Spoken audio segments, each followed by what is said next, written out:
Something be going on with this audio. Like at this point, I don't even know what to say. All right, you guys, Shabbat Shalom. Mommy stayed home for the first time, I might add. Ladies and gentlemen, congratulations to Erica Kirk. Hold on.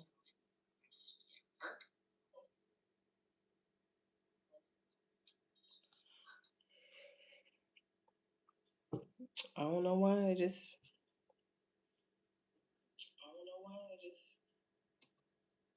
gotta tell you, I am getting too old for this. I'm being serious. How old am I getting? My birthday is coming up in a couple of weeks, and this morning I was having the team help me pick out a microscope that I want as a present because I'm in my dweebing out era. I'm suddenly interested in DNA and cells, and I'm watching TikToks from phlebotomists. Like, why do I have to go to the doctor for everything? Can I figure this out with a microscope? That's how old I'm getting. Too old to have to take time out of my precious day to work through the latest turning point public relations blunder. Blunder after blunder, lie after lie. They treat us like we are toddlers. They want us to make believe. Yesterday, Erica no-showed an event, last minute, an event featuring the Vice President of the United States. How disrespectful. Well, not as disrespectful as the excuse that they are currently handing us as to why. Plus, Victor Marx, Pastor Victor Marx, have some respect. He replied to me, and to be honest, the response was kind of weird. It's just weird. I can't explain it. I'll let you guys be the judge. Welcome back to Candace. I have a 134 IQ. I make less money than friends who barely passed high school. Here's what I finally discovered. Last week, a kid I tutored in high school posted.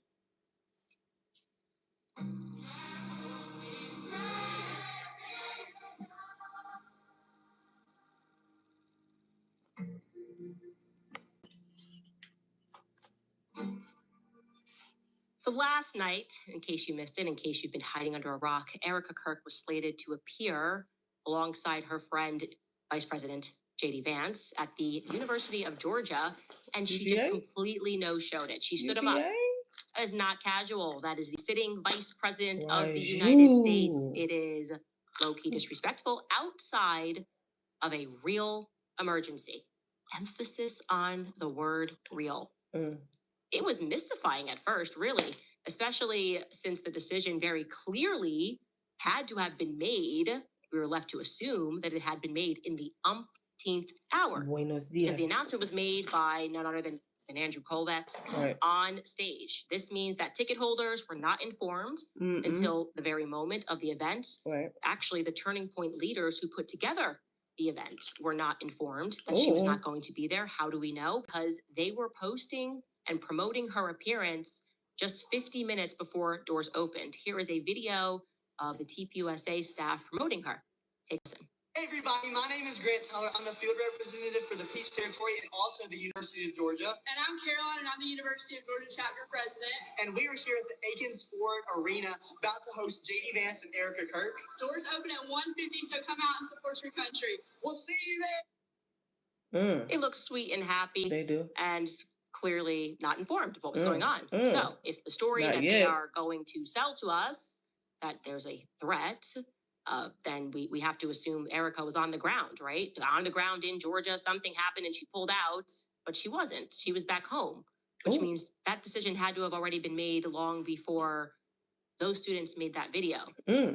Yet Andrew Colvett is going to, as you are about to see, last minute on stage, inform and surprise even the event planners with this message. Take a listen. For those of you wondering why I don't have really flowing long blonde hair right now, so I'm going to address it right at the front. Mr. Vice President, I'm on stage here instead of our friend Erica Kirk. That's right. Because unfortunately, she has received some very serious threats in her direction, which is terrible. It's a terrible reflection on the state of reality and the state of the country. But it underscores a larger point that she has received a lot of attacks from surprising places, perhaps. Tell us what you think about that. People that have made, part-time jobs out of attacking Erica, and this is the result.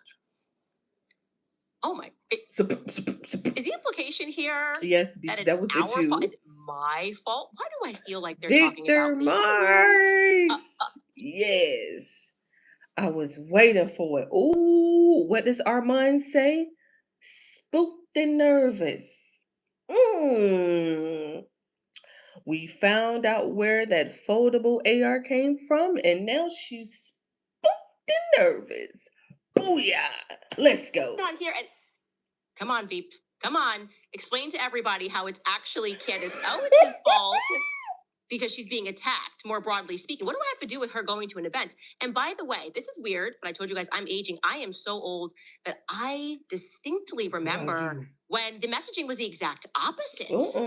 They were sort of gaslighting us the other way. Remember, right after Charlie was assassinated, a lot of people were like, look, she's doing a lot.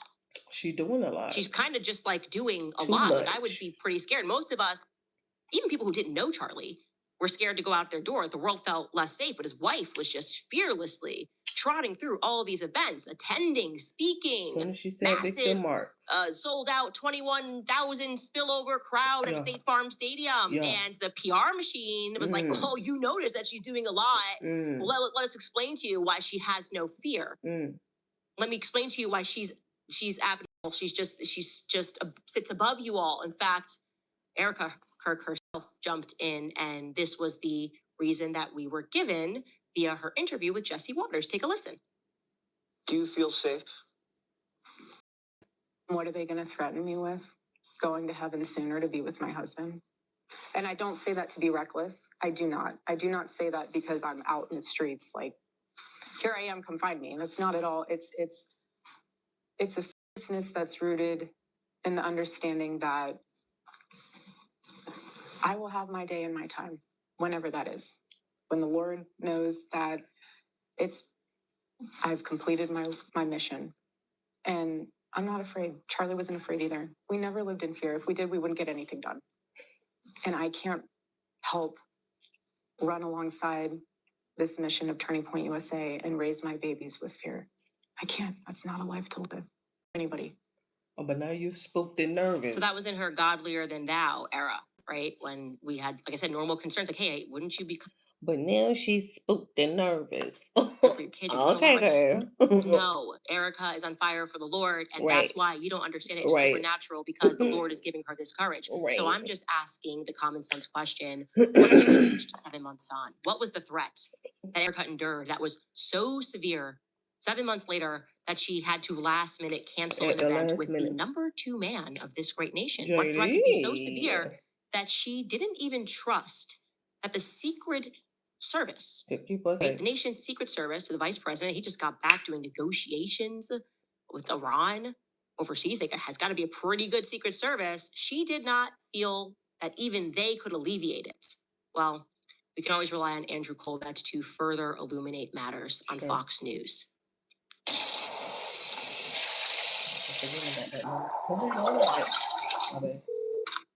Take a listen.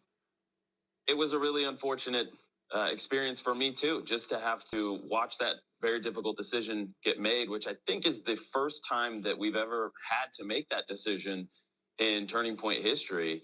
But everything that happened with Charlie, obviously his assassination, we're still, grieving that. And you saw what happened with Savannah Hernandez, one of our TPUSA Frontlines reporters in Minneapolis. And to see the security team, tell us, we cannot guarantee your safety. We recommend that you don't do this. Was a really chilling moment for all of us to kind of have to internalize the experience. So the security said it. Oh, okay. Realize that Erica Kirk is, her children are one parent away from being orphans. And sometimes you just have to say, listen, right now, what's most important is your safety, is your security, and your children, your family. Let your team handle this. Let us do what we can do. And so, I obviously was horrified at the reason why, but I was honored to stand in and pinch hit for Erica last night. And I was grateful for the vice president to, that we didn't have to ultimately cancel the entire event. He was willing to do it with me, and it was very gracious of it. But y'all didn't want to do that with Charlie. I'm sorry, guys. I'm just getting whiplash. I feel like that's what we were saying. Like, what could be more important than being home with your children when she was just all on the book tour and Shabbat Shalom? We were just told, no, she's a brave soul. This is what she wants to do. And the worst thing was she would be reunited with Charlie. And now it's so bad that it's requiring a level of Hasbara, right? They're even going to bring in their Hasbara friends over at the Daily Wire to further substantiate the matter because people are going, this feels weird. What could be so much of a threat that they just let the VP, Vice President of the United States, carry on with the event? The people are noticing this doesn't sound right to us.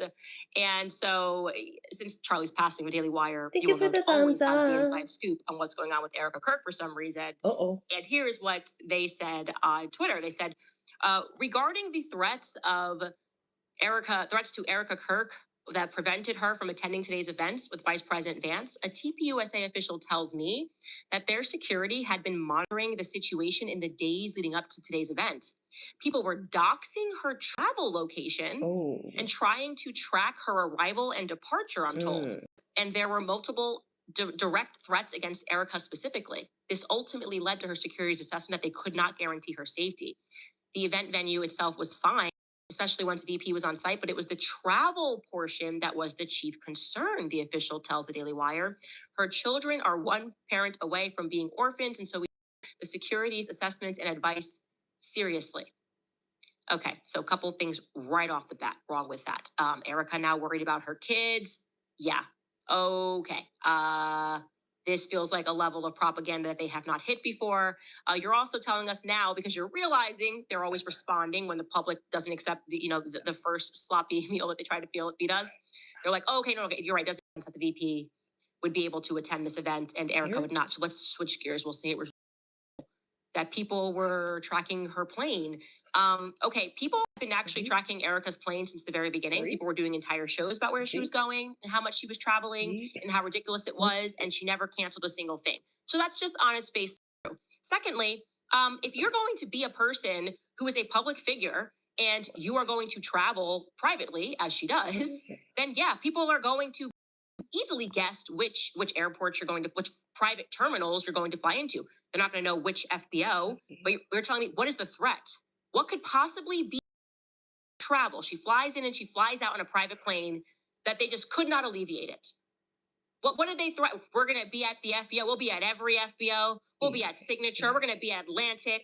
We will be there and we are going to boo you. What is the about this threat, which was specifically taking with doxing her travel schedule? What does that even mean? Her event is listed publicly. Tickets, or I guess not buy tickets, but they register their tickets to go to the events for free. So you're doxing yourself in order to be a public figure that goes on a tour, right? If you're a singer, songwriter, you got to say where you're going. You're doxing yourself, but someone's tracking your plane. Right. Well, what is the concern there? That could not be alleviated. You couldn't have somebody on the ground just waiting there to make sure nobody was inside. Private terminal, by the way. This woman does not fly publicly. Yeah, like I said, it had to have been something bad. I'm not buying this plane tracking excuse. It seems to me, especially they're mentioning the kids now. Every time they do that, that's that they're basically using every tool that is not even available in Erica's. Let me back up here and give you some facts. University of Georgia. Let's go. There are over 43,000 students that are enrolled at the University of Georgia. This event was, as you heard him say, scheduled to take place at the Akins Ford Arena at the Classic Center, which is near the University of Georgia. The stadium holds just 7,000 people. So they were hoping, with an announcement that the Vice President of the United States was going to be attending, that it was a guarantee would be able to peel off something like 15% of the student body to attend. Okay. But actually, they needed even less than that because to make matters easier for them, they also opened the tickets, the free tickets, to the general public. So forget having to get just UGA students, 15% of the student body to sign up. They just needed generally 7,000 people in the area that wanted to support MAGA and or the rock star widow Erica Kirk. Reality? I can't get this word, my God.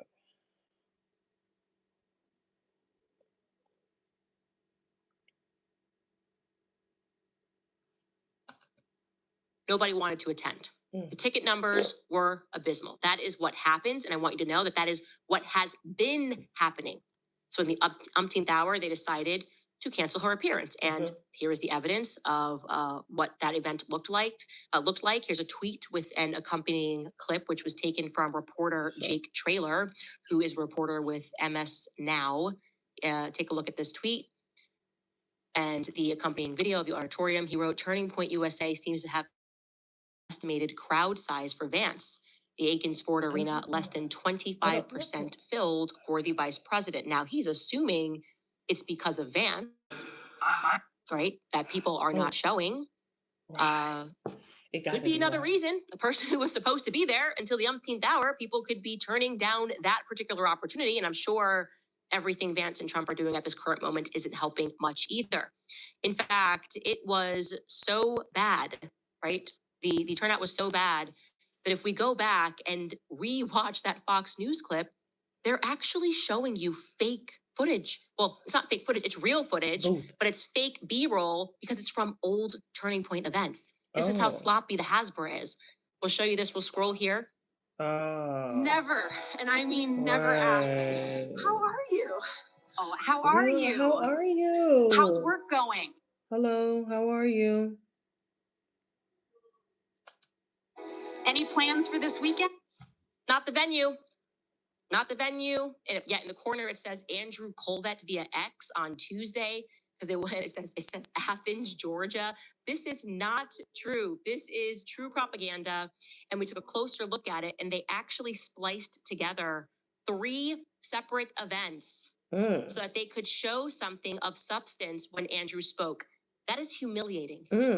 That is humiliating. And he's there pitching a story, a sad story about why they couldn't do it because it's your guys' fault. You didn't keep Erica safe. Now, I am told by Turning Point USA college students and volunteers that this has been a repeat problem. That they similarly had a very hard time moving tickets for her event in Washington, D.C. with Caroline Levitt. They just could not hit capacity. They never did, despite effectively turning these events. They're not even know why it's called a college tour anymore. It's just anybody in the public, general admission, that is willing to come listen to Erica Kirk speak for free, please come. They're going to eventually start paying people to attend these events, and they cannot sell out even a small auditorium. And yesterday, it looks like, was the worst audience turnout in Turning Point's history. Okay, let me repeat that. Under Erica Kirk's stewardship, Turning Point USA is now facing a crisis. It is the worst turnout in the organization's history, even with a feature alongside the Vice President of the United States. Similarly, they had to move the Believers Summit, something that they advertised for last year. It was slated to take place back in October, but they could not move any free tickets. Erica knew long before Andrew Colvett made the announcement on stage. She did not make a statement herself until after the event began. What gives? Here's what she wrote on X. She retweeted a clip from the event, and she wrote this.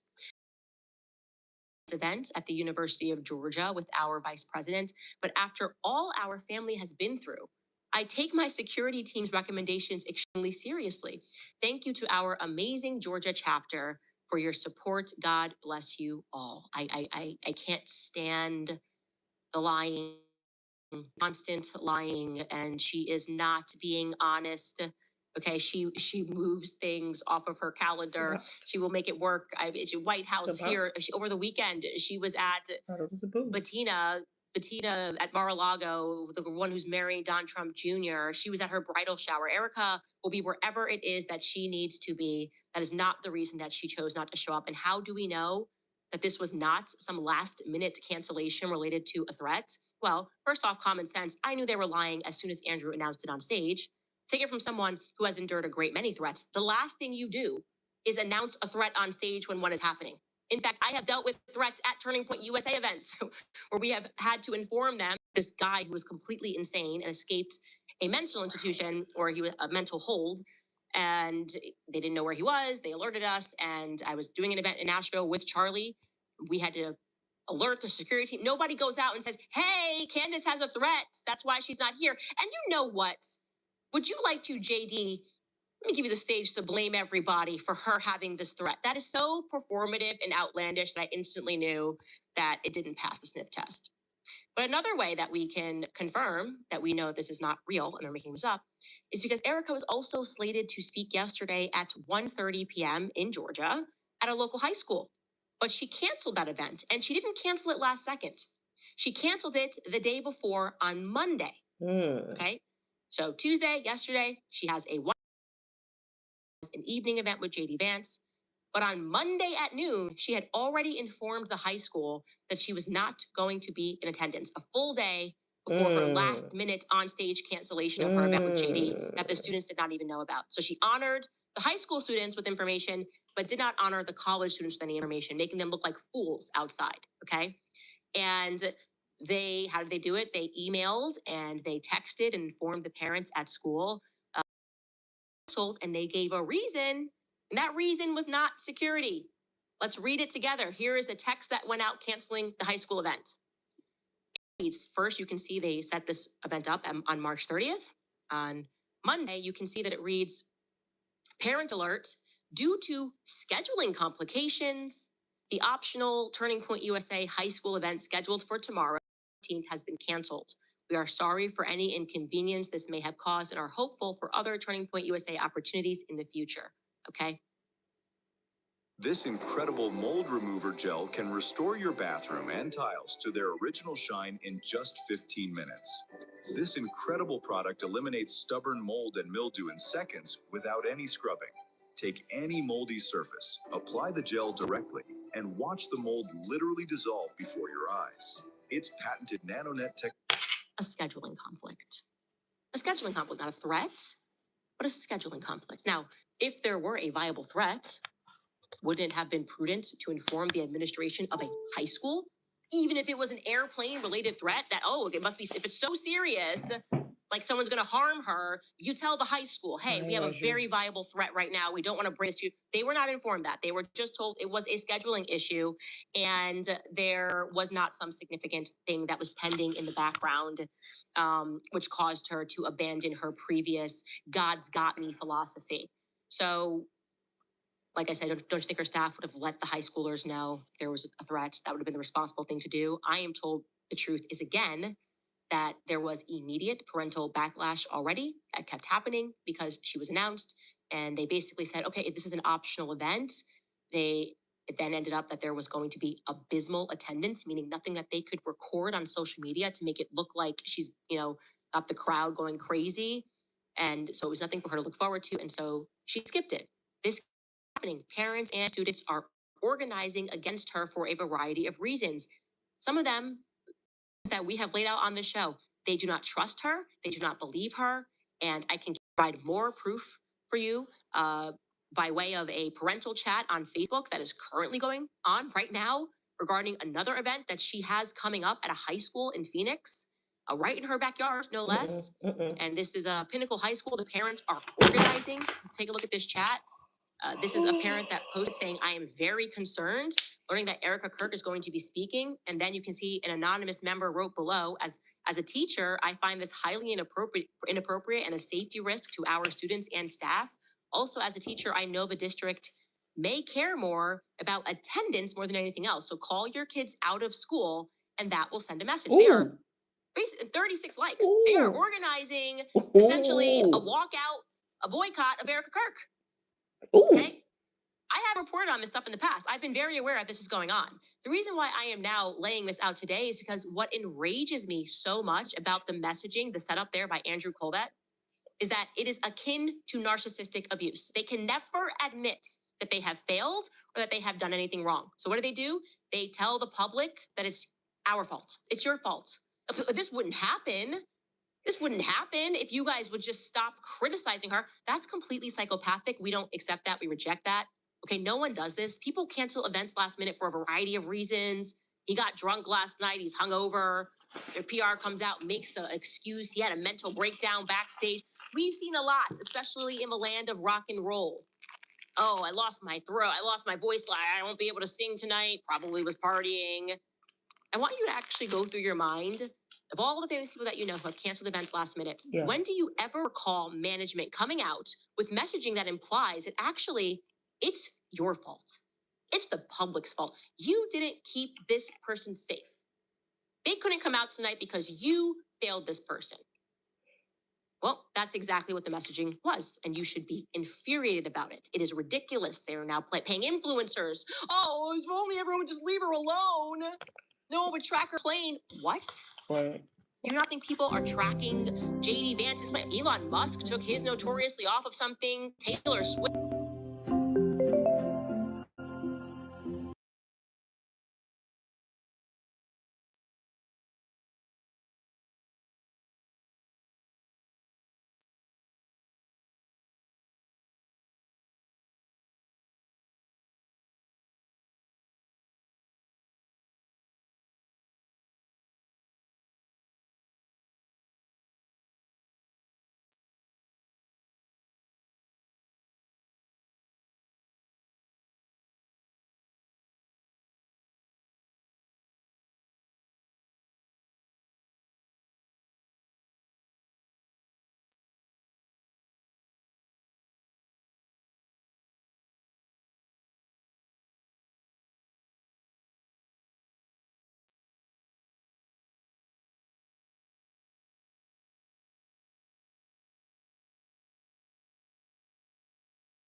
Very long time.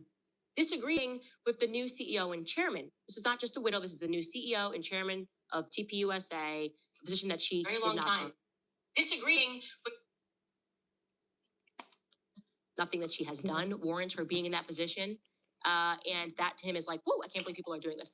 I've seen some preposterous things just over the last few weeks in politics that should probably rank higher on your list. Okay. Like when you guys blew up that school, 150 Iranian schoolgirls were killed, and then you lied about it. That to me feels a little more preposterous. I mean, it was not just even 2 days ago that Trump said that he thought Jesus was a Red Cross doctor. That was a little preposterous. You're just out here lying about things. I don't know. The Epstein files? Did you have time to go through them, Mr. Vice President? Nothing in there ranked more preposterous for you than us criticizing Erica Kirk. How about Trump just generally attacking a pope because he's calling for peace? Right. How about Trump saying that Brigitte Macron is hot? That was pretty preposterous. That she's got it. It's not even close. The literal ticket you guys ran on was calling for peace. Now you're attacking the Pope, or Trump is attacking the Pope because he's calling for peace. That feels pretty preposterous. Going to war with the explicit aim of opening the Strait of Hormuz, which was already opened before you began the war, is pretty preposterous. Gas prices right now are pretty preposterous. Us criticizing a grieving widow who can't keep her story straight about anything, Did you hear about the new trend called soap nails? All the beauty media are talking about it. Ultra shiny, natural and healthy looking nails, the Clean Girl manicure is trending. I wanted to try it, but my nails were in bad shape. So I looked for a polish that would give me that soap. No, that's not even, that shouldn't even hit your radar. So please do not lecture us, JD. Do not, okay? The lecture that is coming from you is exactly why we don't like Erica, because we see it for exactly what it is. It's elite. She has money and connections. She can call Vice President JD Vance. She can get the Secretary Scott Bessent to issue a letter on demand, demanding you stop looking into their finances. She can get Trump to say how much Charlie loved her in his Easter speech. It's the balcony approach that makes us sick. We feel it. You guys looking down in the crowd like we're animals and you're somehow more dignified. Okay, Mr. Vice President, respectfully, our friends aren't in the Epstein files. And I have enough common sense to know that the reason we refer to it as common sense is because it's shared amongst the commoners, us, the majority.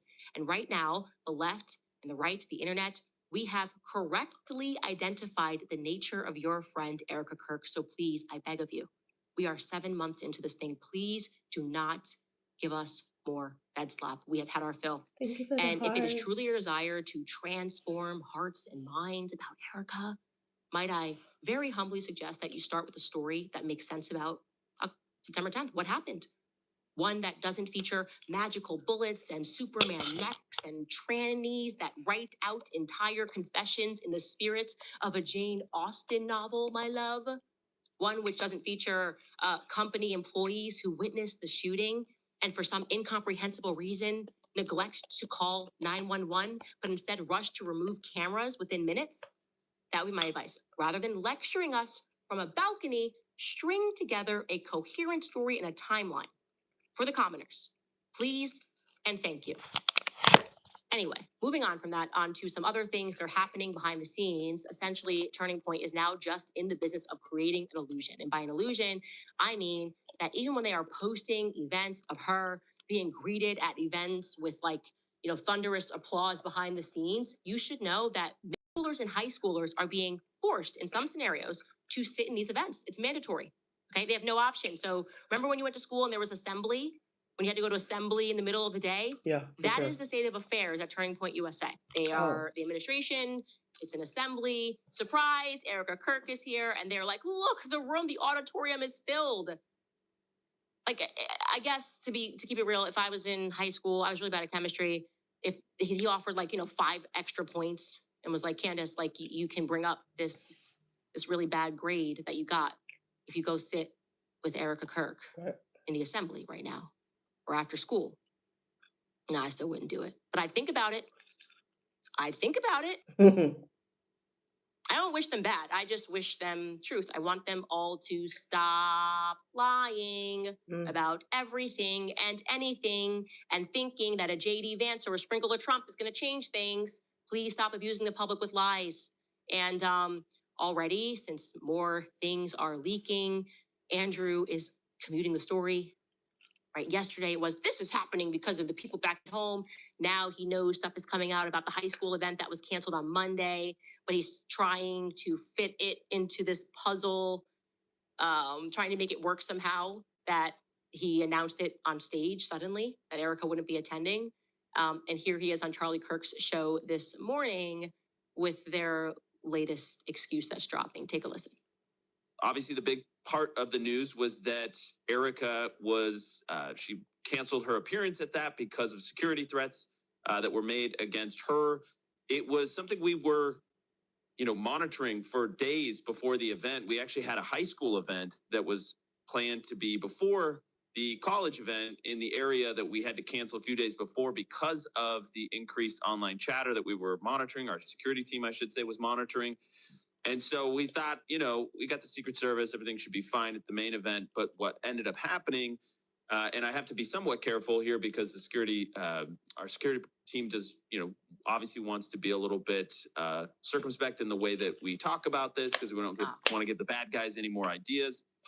But it was a situation where they were trying to dox her travel and monitor her travel, suggesting different ways that people could attack her. And it was like, something we were actively trying to navigate and change itineraries, move locations. Nobody wants to live that way. It was a terrible experience in many, many ways, and I feel terrible for Erica. And ultimately, you know, when you're in that moment and the security team looks at you and says, "We can't guarantee your safety," at some point you just have to say, we'll do this a different way. TurboTax locations are now open in your neighborhood. So, pay taxes to an expert today. Blah, blah, Tough blah, job, blah, Andrew. blah, blah, blah, blah. It's truly a tough job that Andrew Colvett has. I just gotta keep up with the crowd and pivot Right. the stories, try to make it make sense. The Right. plane, there was a threat, we tried to move the FBO and charter a different plane. You don't know the tail number. You don't have a tail number. What were they sharing? I was just like, what are we talking? You guys have multiple planes starting with USA. Oh, it just was a threat. We just can't tell you too much. We can't tell you, even though we announced it on stage. We know that people are asking for more. We just want to honor the security, and these threats are very serious. And that's why when Charlie multiple So, times texted me and the I- security team the day before saying he thought he was going to be killed, we don't like to talk about that. We don't talk about that threat. That threat, we don't want to talk about. One, we want you to know it's your fault. So don't criticize Erica. Yeah, emotionally manipulative, narcissistic. I reject this, and you should too. Anyway, we are going to be back after a brief break with an update regarding Pastor Victor Marks. He Uh-oh. responded, and it's interesting. We'll be right back. You know I love Nimi Skincare. A lot of people are starting to look for more natural skincare.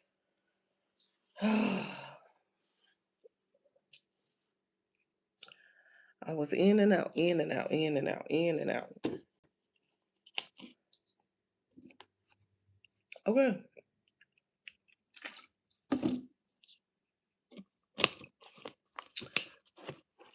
We found out about the folder AR. Came straight from the horse's mouth. The person who doggone invented it. Imagine that.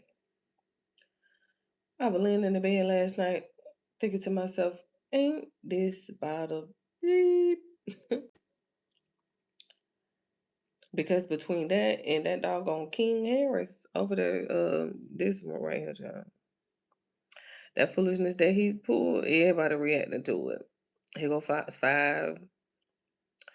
That was, I'm laying in the bed like, and even just listening to what Armand had said, Charlie, that would have been anybody else, that would have went completely wrong. Completely different. John, you got guns and firearm in the car. It was the lock my phone and close. What he kept saying? Cut. What do you say? Something and lock my phone. Cut my phone off and lock my phone to cut it. I'm like, just hollering and screaming. Man, something wrong with that guy. All right, you guys. Pastor Victor Marks. What can I say? He was a difficult subject to cover. A lot of How so? editorial decisions had to be made. Oh. Because there was just so much. There was just so much to choose from. Oh. And I want to be clear. The information that we got about his biography, that came from Victor Marks. We could have put together tons of clips. He tells his story many times, many ways. And we just were like, okay, let's try to reduce this to the facts about his life, who his father was, who his stepdaddy was, the things that he has said. And we didn't even include stuff going on with his family, his daughter, very public back forth that went on where she was accusing him of abuse, and there's a lot of that. And she retracted her statement after they began speaking again. And okay, we were like, okay, we don't need to include that. We didn't include the young woman who alleges that Victor Marks kidnapped her from Canada. She's people had her on the shows, and she discussed how she was kidnapped. But there was a lot going on with Pastor Victor Marks. I think it is fair to suggest that he has a checkered background. And we have never received more emails and more tips about anyone. Actually, in our tips inbox, it was a recurring theme. You need to look into Victor Marks, Victor Marks, Victor Marks. Victor Marks allegedly was the first person who announced that Charlie Kirk had died. And then he deleted that post. I remember that. from all of the things that were happening. It was like, why did Victor Marks announce it first? And he deleted that post. So yeah, I think we did a good job. So kind of sizing. No, remember, because Terrell Farnsworth was the first person who announced it. Remember when he jumped up on that ledge and he slid behind that building and he was recording his little selfie? It was Terrell Farnsworth that had actually said it first. Down to the relevant portions of what these pastors seem to get up to. I don't even know where he pastors. Where Right, is he a pastor at? I think that was one right, of the points that was raised by Corby Hall. It's like, I realize he doesn't have a church. I don't know why he says he's a pastor. right. And I don't know why Erica can't make normal friends. None of my friends have these sorts of backgrounds. And they're not the people that I would want to see in the event of an emergency. But like JD said, she be grieving differently, y'all. She be grieving differently. Anyway, so Victor Marks clearly saw my episode very quickly, and he took to both his Instagram and X to issue a very quick response. A little weird. It's weird. What did he say? Let me know if you think it's weird. This is what he said. What did he say? Oh.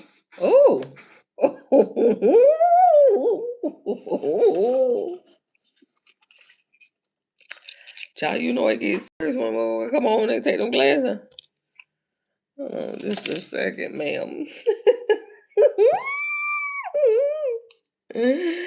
Settle down, sir. You don't scare nobody. Well, alrighty then. Well, alrighty then. Okay. Let's get it on. Love you, Candace. Mm-hmm. Let me know when you want me to come on the show. Praying for you. Oh, okay. Okay, but like, why do the glasses The have to come glasses off? have Why do to we have to come go all off? like Clark Kent about it? Alrighty then. Well, alrighty then. Give it to me again. Well, alrighty then. Give it to me one more time. I gotta watch that again.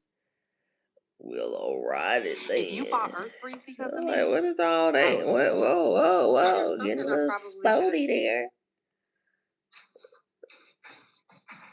Well, alrighty then. Well, alrighty then. Okay, can we have a DJ booth going where we just like get these sounds that we like? That's a bite. That's a bite. If you guys need to have that little whenever I'm feeling cool, alrighty then.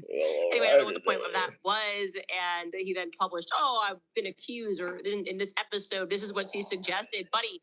You can't be accused of what you're telling us your bio is. Now, I read Corby Hall's statement in its entirety, fleshed out what he had to say, felt like he was a very honest person.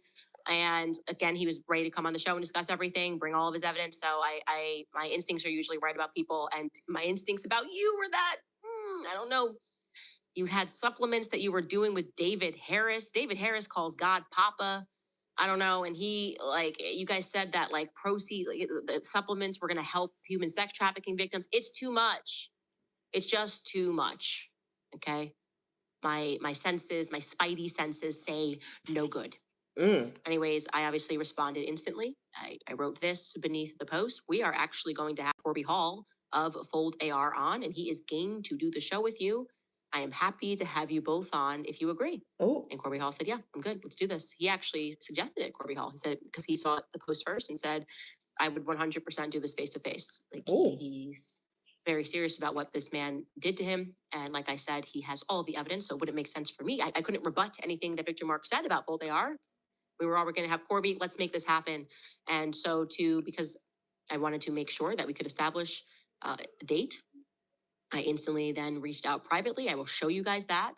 He ain't said I wrote, nothing bad. hi, Victor, give me the best number. We would love to set it up. Corby Hall is completely game to join. Oh, Best to have him he there ain't since I read his responded. letter and he has the Good proof, Lord. etc., of what you wanted from him, plus the prayer that you prayed over him. Ooh. We have up until we hit go on today's episode, not heard back from him. I don't even see that it's read. He may not have read receipts on, but I obviously responded exactly where he posted the video.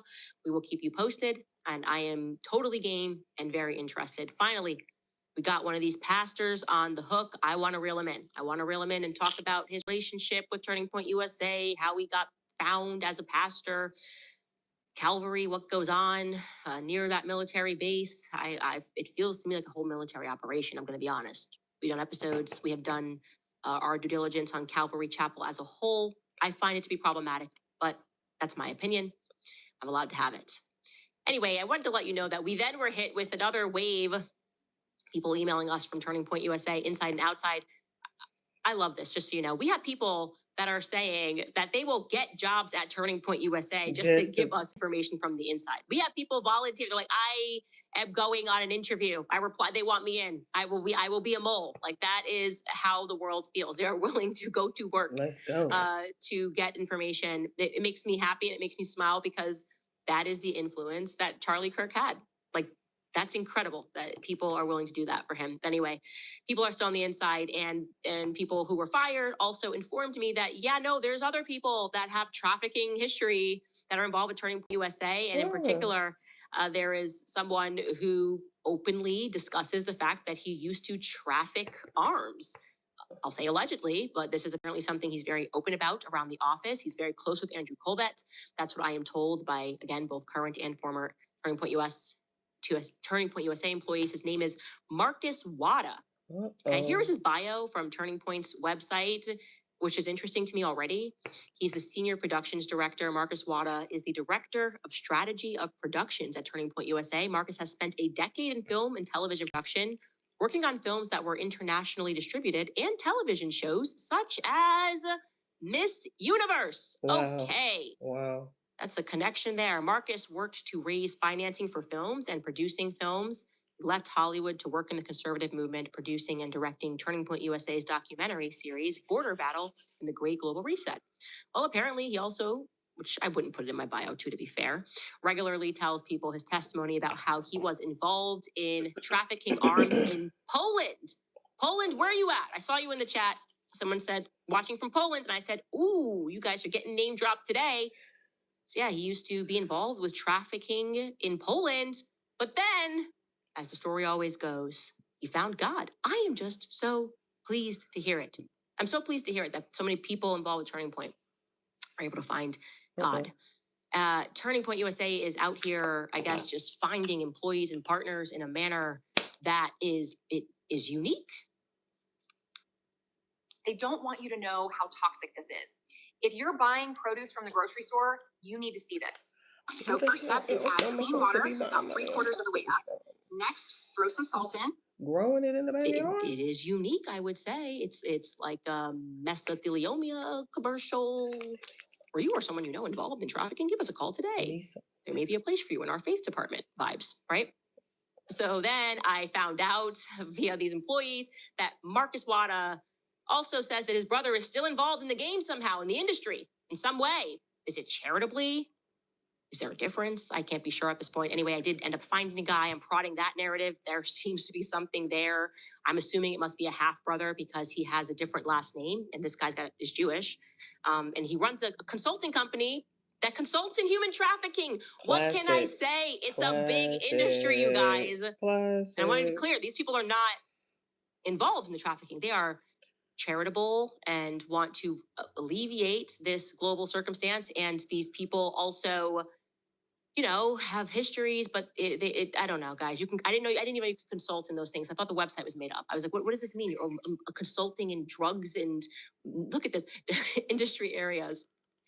National border security, money laundering, human trafficking, sex trafficking, firearms and ammunition. Controlled substances. Crisis management and what does it mean to prevention. consult in it? How do you consult in it? I don't know, guys. I don't know. I'm an old dog that can't learn a new trick. That's my problem. But I am good at spreadsheets. Not so great at Excel, but I know how to put together timeline and spreadsheets and to organize. You guys should see my pantry. It is ridiculously organized, okay? And I did put together, you guys saw this earlier, the connecting themes spreadsheet because we kept seeing these recurring themes. And I did not use Excel as it should be used, but I did put together these columns and it's the trafficking and sex abuse. I should write charity to make that clear. It's getting pretty long, you know, Derek and Shalane Maxfield, that was that plane that left and went to Page, Arizona that day. They run a child abuse charity. A trafficking charity, Sapria, Colonel Otto Buscher, obviously the Romanian instance with Erica, all surrounding what happened at the military base. And he worked with Romanian Angels, which was her charity. the civilian commander stationed at Fort Huachuca, charged with running a child sex abuse ring. Turning Point USA Faith, Greg Laurie, whose church Erica went right on tour with him. Harvest Church is currently being accused of trafficking children from Romania. Okay, they are fine with that partnership. George Zinn, our decoy boy, was arrested for having pornographic images of children on his phone. Andrew Piscadlo, that was the person who was detained that day, works to ring the alarm on military Ukrainian sex trafficking in the United States. Calvary Chapel Church is obviously riddled with pastor abuse stories. That's an aside, a Rob McCoy aside. Glenn Beck, Tim Ballard, that's Operation Underground. Tim Ballard using every tool Jesus that is Christ, that was me. Sound like Christian. Stay saying that.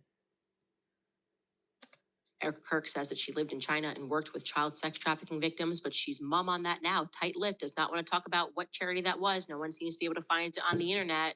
We know she was living in, was it Chongqing? Am I saying that right? To Chongqing? I think it's spelled Chongqing. Maybe it said Chongqing. That's interesting. The TPUSA advisor, Paul Vallely, retired Army general who ran psychological operations and co-wrote the book with Michael Aquino, the Satanist and founder of the Temple of Set. I didn't know Satanism had a great schism, but they did. Some people thought that Satan was an idea. Some people thought that he was a real person. And so the Temple of Set was born out of Satanism. So you guys know, if you're not up on your Satanist theology. Anyways, not a bar for entry as an advisor to Turning Point USA. He was accused, I'm referring to Michael Aquino, was accused of abusing children at Army Child Development Centers. Victor Marks, as we learned, runs a charity for child sex abuse. We got to add his pills too. With the what are the pills, man, that he's doing with David J. Harris? That a portion goes to help sex trafficking victims. Nelda Buckman, the #1 donor to Turning Point USA, is extensively involved in rescuing children that are being sexually abused and trafficked. The backstory that she gives was that her first husband, this is her story, her first husband cheated on her with like a lot of women that were in the industry, and she was angry about that. But then she realized that she wanted to understand these women, and that brought her to the trafficking industry. And now she does a lot of angels. This angels, Texas Angels and Austin Angels. I can't remember all of them, but that's another connection there. And now we have Marcus Watt. Oh, I don't even know how Candace just ran past that. Her first husband kept running into, cheated on her. Hold on. Cheated on her.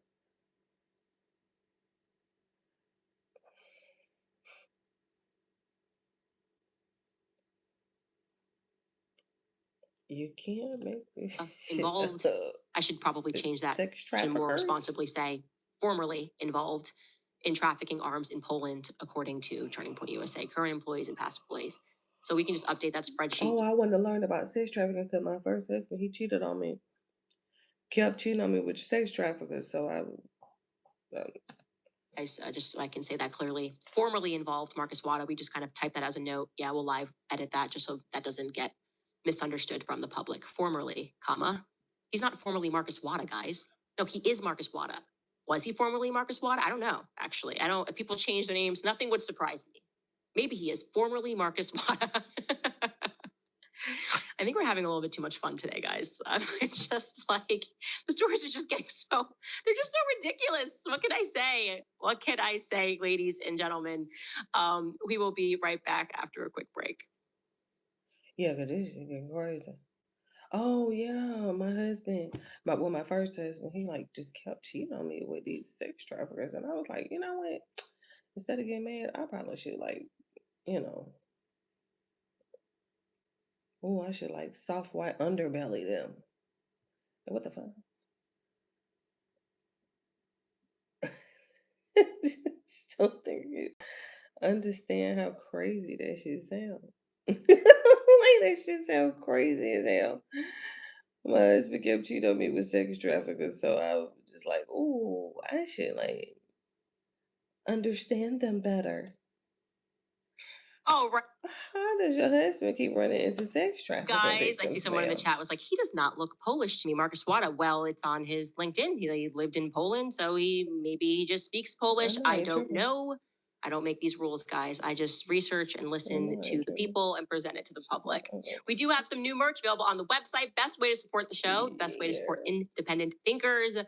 We love being independent, obviously. You can head to CandiceOwens.com and buy yourself some kit, buy yourself a hat. We really like our Make America Christian Again hats. I think they're just really beautiful. The green ones, it's a nice color, and it's sophisticated. It I like looks the like green. MAGA, but it's actually got a cross on there because I feel like that's the direction that we're heading into, and you can kind of feel that unity happening now, and specifically, especially with us kind of attacking Zionism and what it is, and it's never had anything to do with Judaism. It's just a brainwash slop that has been sold to Jewish people that they have to defend this radical state.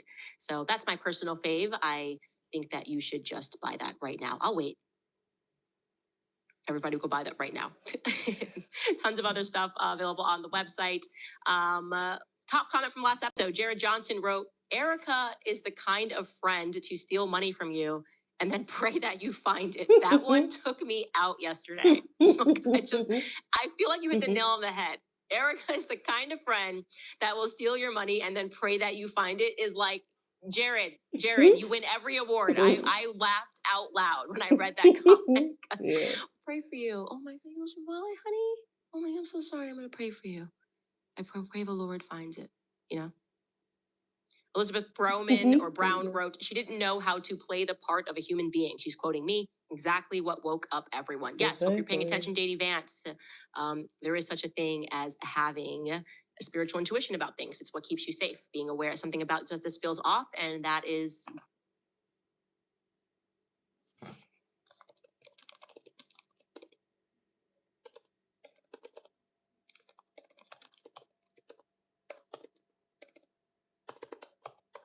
Couldn't spell. I couldn't spell.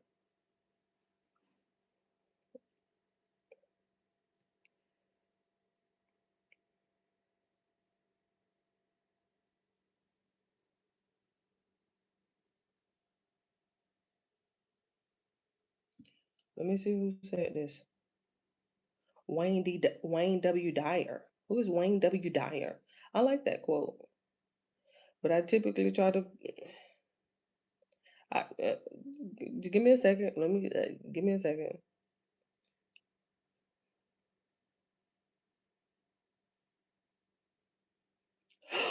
Florence. Oh, honey. Oh my God. Come. I got you for tomorrow. Oh my God, you guys. Florence, she's made it. Oh my God. I'm so blown that was my reaction and I'm live right now. That's so crazy. Oh, that just blew me because I forgot. I'm live, but that was Florence. Oh, my girl. She wrote the book The Game of Life and How to Play It. Mm, mm, mm, mm. I think I read this book maybe every 2 years, give or take. It's like a free book. You can download it like PDF and stuff like that. The Game of Life and How to Play It. Oh my, when I tell you Florence knocked that book out of the park. Let me see if I have, oh, she just got me so caught off guard with it. Let me see. It actually might be on my calendar. Like I had, she got it. Oh, she got it. I have she gets me every time. That doggone Florence get me every single time. Let's go to Take Two. Let me see, cause I do okay. So these is I wrote. I mean, you be reading a book, and I have a tendency of like notes. I have to just take notes Get all out of my business. Goodness. I have to take notes when I'm reading, or else it'll like throw me off and stuff like that. So, this is the game of life and how to play it. And this is all the notes that I took. Oh, like I love that book. Oh my good. I didn't even read the quote. I just saw Florence. And I was like, intuition is a spiritual faculty and does not explain but simply points the way. Wow. Ugh, I hear Koa. Hold on. I must be talking loud. Let me go get this guy. Let me go and get him. He literally woke up as soon as I knocked out last night. Literally. He won't.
Bah. Just oh. No, I had to go give him some breast milk, so smoke water. Thirsty. Let me finish with Candace. She was done. Something was not tracking, and then when she wasn't behaving the way that she should behave, you guys basically told us that we were crazy for noticing that she had no fear, and now you're flipping the gear. You're just completely doing a 180 now and saying she has fear. Come on, guys, just stick to a script. Stick to some form of a script. Okay, comments on today's episode. Smith writes, did JD just slip up by saying that the people that killed Charlie?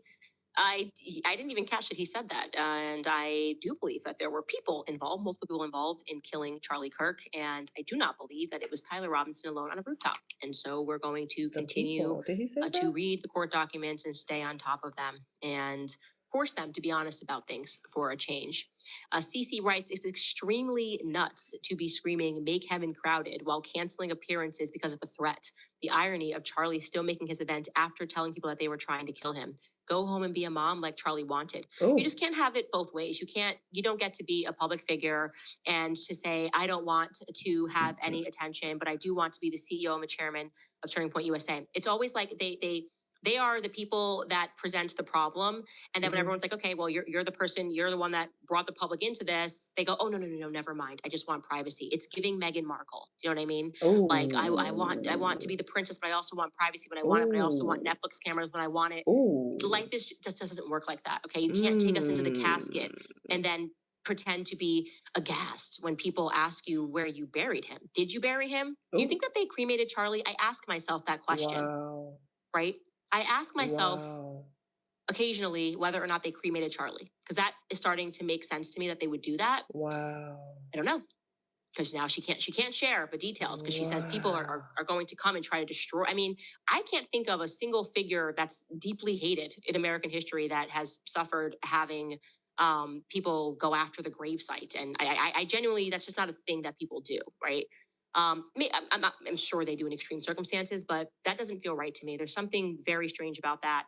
And similarly, it's like she wants to be the grieving widow. She wants to be treated like a grieving widow that's taking care of her kids, but she's boss babying it. And she's making decisions and she's reversing course on the things that Charlie believed and reversing course on the things that she alleged that she believed when Charlie was alive. And people are going to call that out and they have a right to call that out.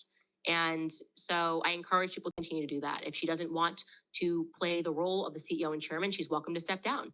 Okay. She's more than welcome to step down. And then she will not have to deal with the day-to-day criticisms of how Turning Point USA is being run into the ground. But otherwise, put on your big girl pants, so to speak. Sarah Miller writes, loved ones of missing and murdered people regularly get dissected in their interviews with the press for how they are grieving publicly. I guess you are only allowed to grieve differently when you're a part of the Epstein class. It's bogus. Yeah, that's completely right.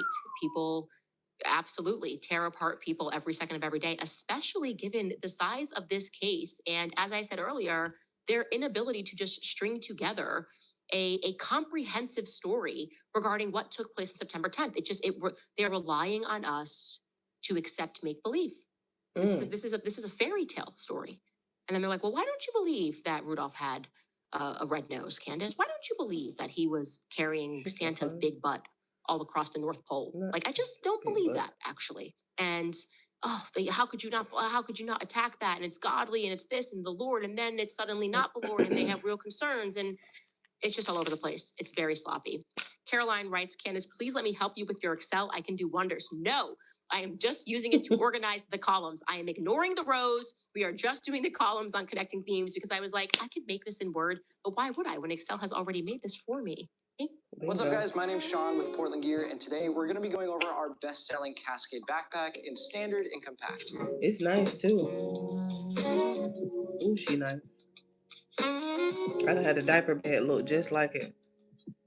With the back that unzips and it got like a little that expands and you can change diapers in it. Never used it and it got stolen out of my car. Shit happens. We're keeping that forever. In fact, I am inspiring an entire generation to misuse Excel spreadsheets. I'm very proud of myself. Jolie writes, TPUSA is no longer considered to be Turning Point. It should now be known as Trafficking Point. Wow. It's topsy-turvy point. It's tumbling point.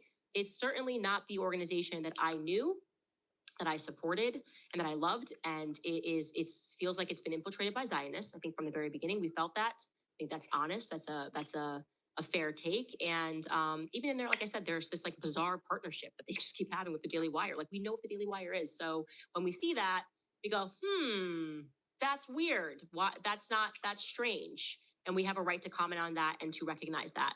Lastly, Granny Manny writes, Look, they her were in the hair. screaming for your arrest and worse on X last night. I could not believe how hostile it was. Love you so much, Candace. These people are insane. Like, if Erica literally like fell and scraped her knee, if she did what I did and she broke her foot, they'd be like, this is Candace's fault. That's what they want. They're trying to create that environment. And so we need to be conscious of that. Okay. Everything we have done on this show has been fair. Charlie Kirk was murdered. We are being lied to about the details surrounding that murder. Right. And I granted her grace beyond what the internet was willing to give her. She lied to my face. She has lied multiple times, and the lies are inexplicable. They won't clarify any of these lies. They are pretending like she's too busy, like she's some grieving, powerful widow behind the scenes. She's not. Actually, she plays very nasty, just so you guys know. Here's a fact. Erica personally made phone calls trying to get people not to go to the Catholic event that I spoke at the other week. Okay? She plays dirty behind the scenes. The people who were fired told me who was behind this PR push. Erica was behind this stuff the entire time. So you can completely miss me. I don't play that way. With Not me, miss me. you get what you get. I'm going to say it on my show. I'm not going to wheel and deal. I'm not going to call a PR person and be like, could we get this article? Can we try to see if we can get Candace canceled from this event? Can we try to see? It was sold out. The event was sold out. And it's because I don't play that way. I don't have that karma building up in the background. I Oh don't my have to God, worry no, thank you. about, I don't treat people that way. I'm always upfront, and I was upfront with her when I sat down with her, and she lied. To Okay. your face. So she got onto my list of people that I find to be suspicious because of her own actions and her behavior and her lack of interest in the very many holes in this case, her anger at Joe Kent for trying to investigate foreign involvement. Who do you think is orchestrating all that? Does it sound to you like Andrew Colbert has a brain, or like there could be someone more conniving behind him? I offer you the latter. Okay. Ooh. It is definitively the latter. I will leave it at that. Oh, see you tomorrow. I guess that's it for today's comments. We will see you guys tomorrow. See you tomorrow. Okay. I'll be here. I'll be here.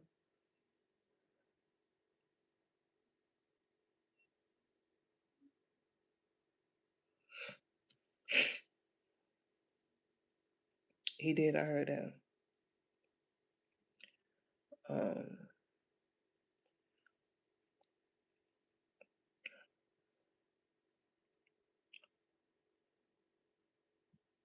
I appreciate him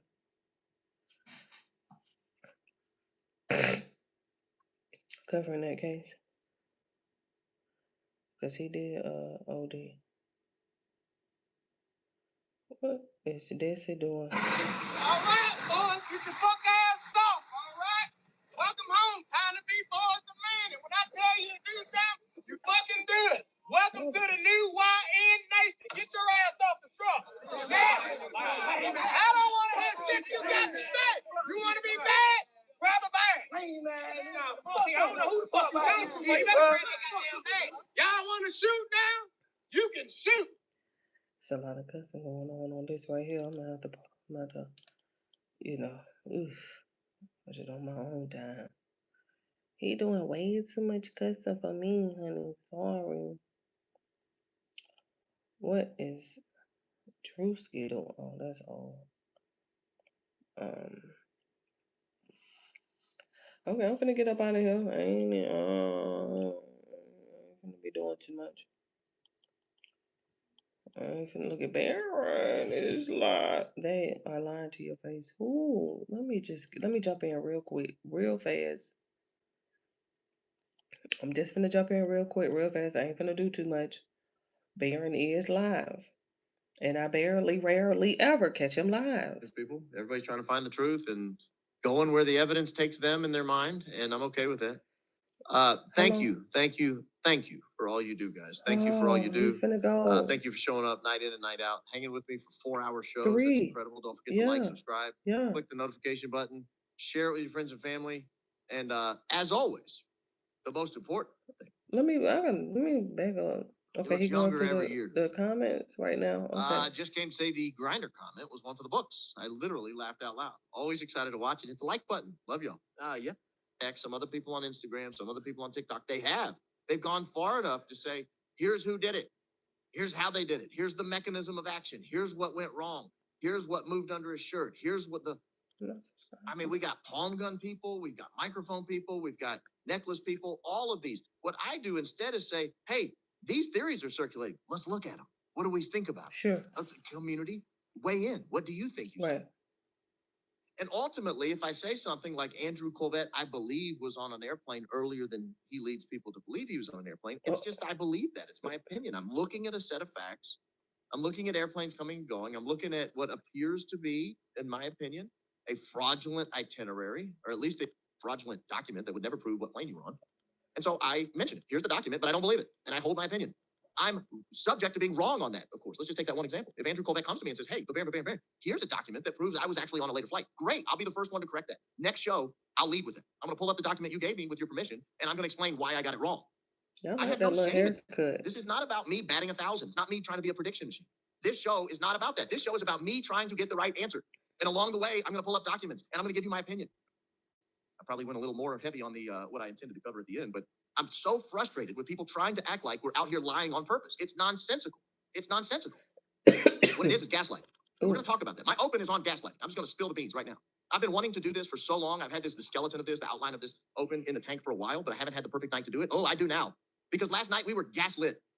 We were gaslit. It's my opinion. The person who claims to have stayed home last night was actually in Athens, Georgia. I'll show you why tonight.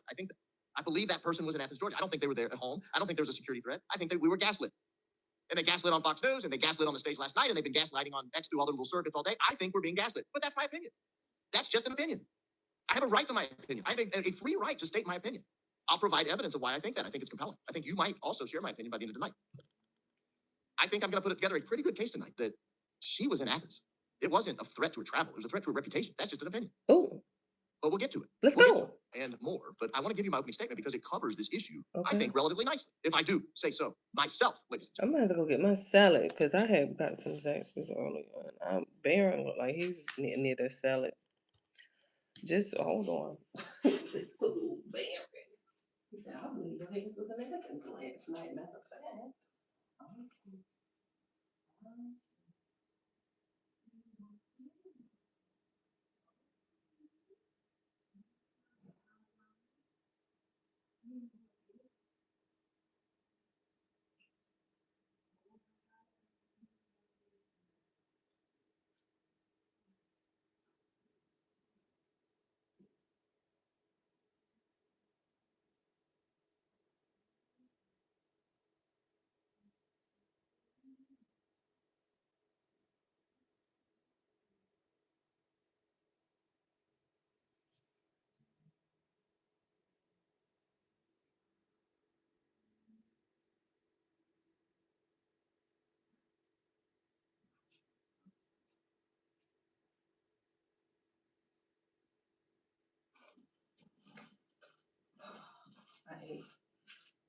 It wasn't me.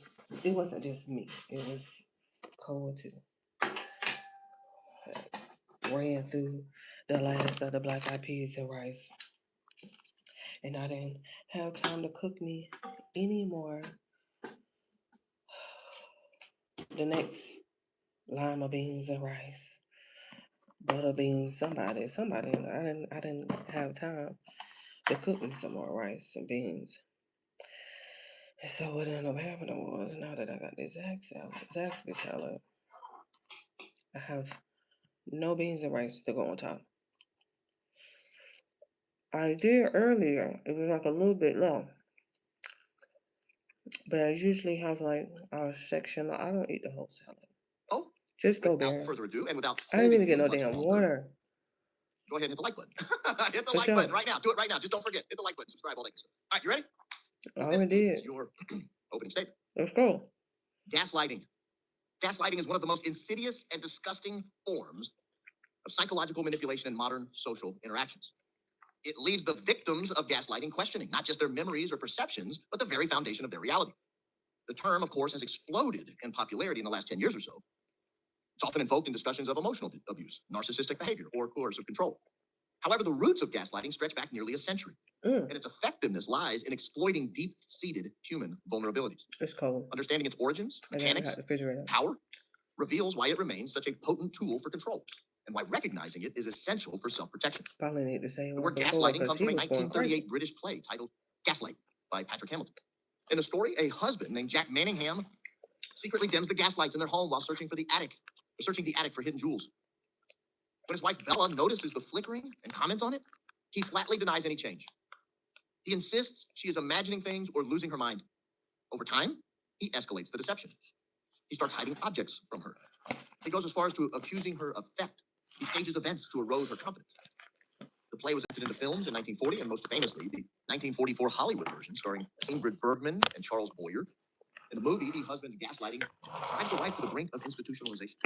The phrase gaslighting itself did not appear in the original play. It didn't appear in any of the films. It entered the psychological and cultural lexicon decades later. Its first use was by anthropologist Anthony Wallace in a 1961 academic text. He used it to describe manipulative tactics that induce self-doubt or even psychosis. By the 1990s, columnist Maureen Dowd employed it in the New York Times. The mainstream surge came in the 2010s amid rising awareness of emotional abuse and online discussion about toxic relationships. Today, publishers have even added it to the dictionary. They generally define it as a psychological manipulation over time that causes the victim to question the validity of their own thoughts, their own perceptions, memories, and sanity, often leading to confusion, eroded self-esteem. 3 bra mistakes women over 50 make that actually age them. First, wearing bras with flimsy straps. As we age, breast tissue gets heavier and softer. Or argument. Rather, it is a systemic and sustained campaign of denial, distortion, and deflection. The gaslighter systematically feeds false information or withholds truth Got some to bacon today. destabilize the audience's sense of reality. Just Common saying. tactics include outright denial, such as, that never happened, you're imagining things. Or trivialization. Someone might say, you're too sensitive, it's not that big of a deal. Or countering, where you say, you always remember it wrong. Or even withholding, I don't know what you're talking about. More sophisticated versions involve enlisting third parties. Everyone agrees you're overreacting or projecting blame. Or someone says, you're the one manipulating me. Gaslighting thrives because it is gradual and it is relational. It rarely begins with overt cruelty. Instead, it exploits an existing bond of trust. Picture romantic love, friendship, or even authority. The victim initially believes the gaslighter has their best interests at heart. The foundation makes the manipulation feel credible. Over weeks or months, repeated contradictions create cognitive dissonance. We've been talking about this lately. I'm building on this. For example, the victim knows what they saw or felt, yet the person they rely on insists otherwise. To reduce this cognitive dissonance, many begin to internalize the doubt. They assume they're flawed rather than confronting the deceit. Its effectiveness stems from several intertwined psychological mechanisms. First, humans are wired for social validation. We crave it. We constantly minimize prediction errors. And prediction errors are these discrepancies between expected and actual reality. We humans do this to maintain a coherent worldview. Gaslighters corrupt this process by manufacturing violations that the victim cannot reconcile without surrendering their own perception. Recent neuroscience research shows this can literally rewire brain pathways. It fosters habitual self-doubt and heightened dependency. Second, gaslighting isolates the victim. Gaslighters often discourage outside contact. They frame others as unreliable. They don't want you to listen to dissenting opinions.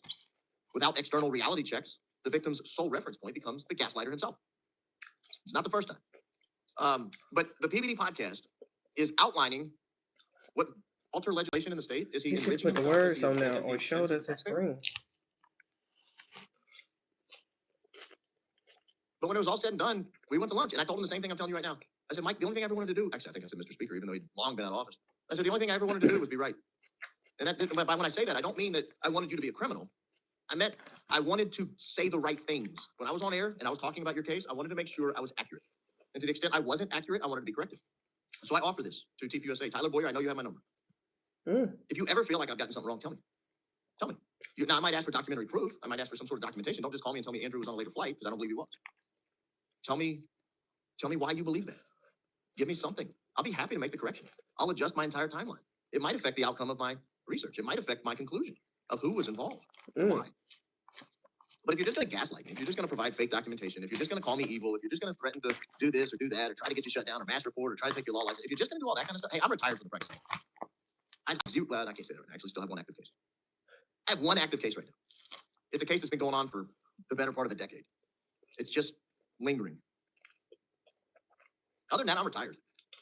I don't want to, I mean, obviously, you like to keep your law licenses, but ultimately, go to hell if you're going to say that stuff. If you're going to try that stuff, go to hell, Gary. If you're going to come out there and tell me I'm dishonest, buddy, give me a reason why you disagree. I'll change my mind. I will change my mind. But don't just gaslight me. Don't just say I'm evil. Don't just say I'm not drinking the Fed slop narrative. Just don't say I'm not eating it like Alpo. No offense to the people at Purina. I'm sure Alpo's delicious for dogs. It's just not meant for humans. Not for human consumption. Don't eat it. Give it to Fido. I'm so irritated with these people and their lies. And I want to go through why I think they're lying about what happened yesterday. For those that don't know, and I'm sure you do, there was an event scheduled with EK and the Vice President of the United States last night at the University of Georgia. The Vice President of the United States showed up, and to his credit, even though he looked humiliated on stage, even though it was a horrific night for him, not his finest hour, he was hung out to dry by somebody I believe was there, who was gaslighting us, saying she wasn't there. That's my opinion. Could be wrong. Whatever. Who cares? If I'm wrong, tell me. But I want to go through it because I think by the end of this, you might agree with me. You might agree with me. First thing I want to show, though, is that I'm in holding the position I have. Here's my position. Kids need to be with their mom to the extent possible. I hold that position. I think, you know, obviously some mothers are unfit. That's an exception. But when the mother's alive, when the mother's around, the kids need to be with the mother. The second part of that is some people can't do every job. You know, your mom lied to you when you were a kid. You know that? Your mom probably told you could be anything you wanted when you grew up. Not an English professor, that's for sure. When you grew up, your mom said, when you grow up, you can be anything you want. You can be at NASA, you want to go be an astronaut, little Johnny? Have fun, go be an astronaut. That's a lie. You want to be in the NBA? Ooh, you better learn how to dribble the ball well. Probably not going to make the NBA, kid. Got bad news for you. Unless you're like freakishly tall and you can jump in abnormal ways and you are stupid fast. Then even then, it's like a 1 in 100 chance you're going to make it. Can't be in the NBA. And some people aren't cut out to be the CEO of a major organization. They're just not. They're just not. Their personality isn't cut out for it. Their personality isn't cut out for it. And so I want to show a clip. This goes back, I believe, several months. This is the PBD podcast. The PBD podcast. What they're showing on the PBD podcast is Vinny's interpretation of what should happen. Now, keep in mind, it's April 15th now. Tax day. I hope you paid your taxes today. My accountant called me yesterday. I almost had a stroke. But it happens. It's not the first time. But the PBD podcast is outlining what they believe, or at least what Vinny believes, should be happening right now. And this is months ago. This was right after this town hall meeting that was on CBS several months ago. I want you to hear what Vinny has to say, because I think I agree with him. And then he goes on back to add, like, condemn. The conversation is about this, about, you know, conspiracies and all that stuff. And you're going to bring the guy that was asking her husband a question to try to condemn Trump. They can't help themselves to make it about Trump. But the people that are like, you know, leave Erica alone. And I just want to say something. When you're in front of a camera all the time, you have to know, if you don't want the heat, stay out of the kitchen. This is 2025. People are going to judge. Look at us. I work for Mossad, Tom's whatever, Qatar. You're going to get it. You're going to get it. But at some point, it's like people are analyzing this, and it's the talking, the looking up to heaven. It's like, and by the way, if you're going to cry all the time, with all due respect, take your makeup off. Take your makeup off. And it's like, if you don't want it, stay away from the camera. Okay? And I get it. You went from the wife, now you're the CEO in the chair. Like, that's a huge jump. And I just have one question, Tom. Real talk, Pat. I don't even ask this question. I mean, it's not that I'm hiding it from you. I just don't think it's relevant to the discussion, but attention fitness lovers. This is one of the biggest sales ever. That's what really be blowing me. You Paleo want to have Valley's your Black makeup slayed, but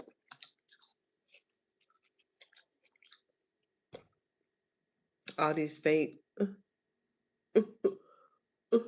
like, girl. tax policy, federal spending, military spending, requirements for health care, it all goes into politics. And there are largely two sides of politics. You got the Republicans, you got the Democrats, you got the independents, but they only can vote for one of those two options. And so when you take over as CEO for an organization that's going to play a large role in determining which of those two groups has power and has the ability to dictate who lives and who dies. And this is serious business, folks. I say that jokingly all the time, making, harkening back to Trump. But this is serious business. One of those two parties is going to dictate which countries we go to war with and when and why, and how many people we kill, how many schoolgirls we drop bombs on. It's life or death. One of those two parties is going to dictate, how is your health care covered? Is it covered by tax dollars that we all pool together and try to reduce the risk pool across the board? Is it going to be private pay and whoever's rich can get good health care and whoever's poor, well, you're doo-doo out of luck? One of those two parties is going to determine what kind of teachers your kids have, how many resources they have. One of those two parties is going to determine what you're allowed to say and not say. Whether you can own a gun or not own a gun. This is real world. And if you want to be the CEO of one of the most influential political organizations on the right, it's a blood sport, baby. It's a blood sport. And if you're going to cry, you're not cut out for it. Ooh. You're not cut out for it. Ooh. I never saw Tim Phillips cry when he lost races or someone said mean things about him. And I promise you, your humble host included, people said mean things about Tim Phillips back in his heyday. I wasn't a fan of the AFP. I thought they were doing more harm than good at the time. But he didn't cry about it. He didn't cry about it. If you can't stand the heat, get out of the kitchen. Go away. This is what Is that Rosa in the back?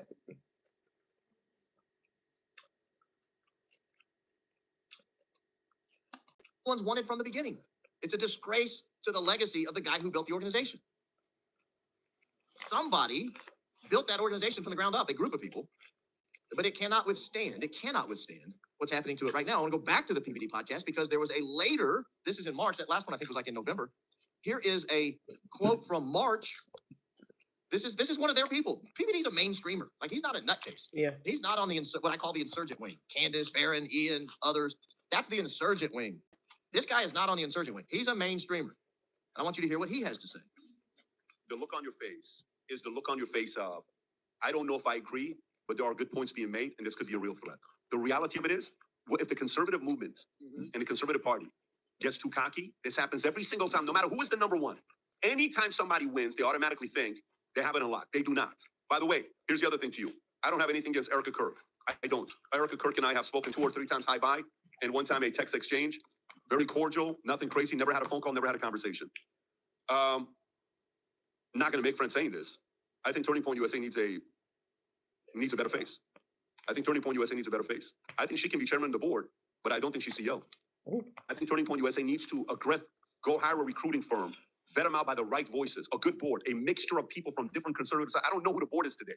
I don't know who the board is. I can't tell you if they're pro-Israel, pro-Christian, pro-this. I don't have a clue who's sitting on the board. But they got to hurry up and find somebody, because there's only a couple of these events you can pull where you invite everybody, then it becomes a show. There's not a face. It's just a show. If it's just a show, it's another thing.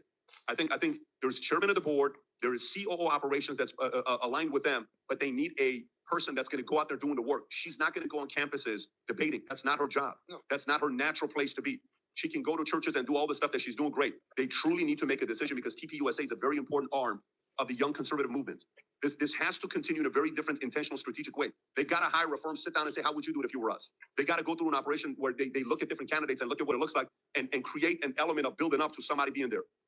I agree. That's a good point. That's a very valid point, and I appreciate the fact that,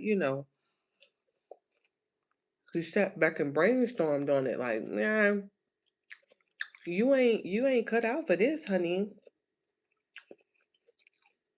Not picking up where he left off. You're trying to make this your own little thing, honey. And it's like, no. This was Charlie's legacy. And you can't just try to come in mid-shift and then try to make this your little shindig. I'm like, honey, no. You got a good point. They've got the wrong person at the top right now.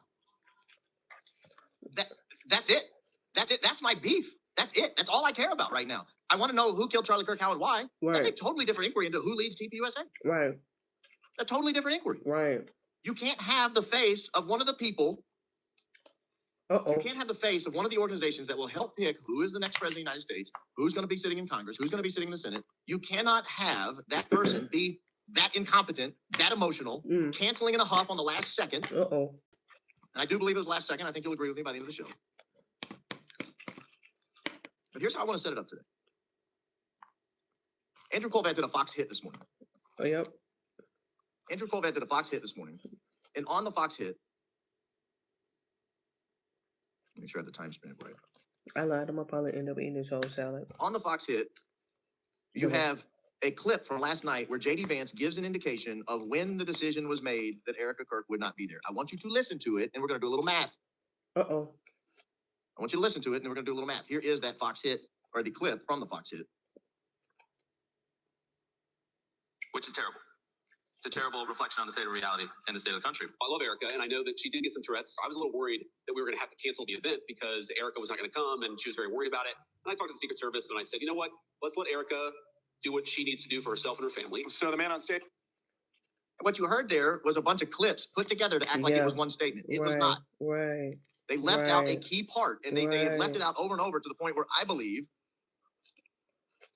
they didn't intend to let it out of the bag left. They just kept clipping. I'm like, whoa. Right, and they did. Now I'm going to play you what it sounded like on stage last night, because this was a different statement than he just gave. Here is how he said it last night. This is different. Keep in mind.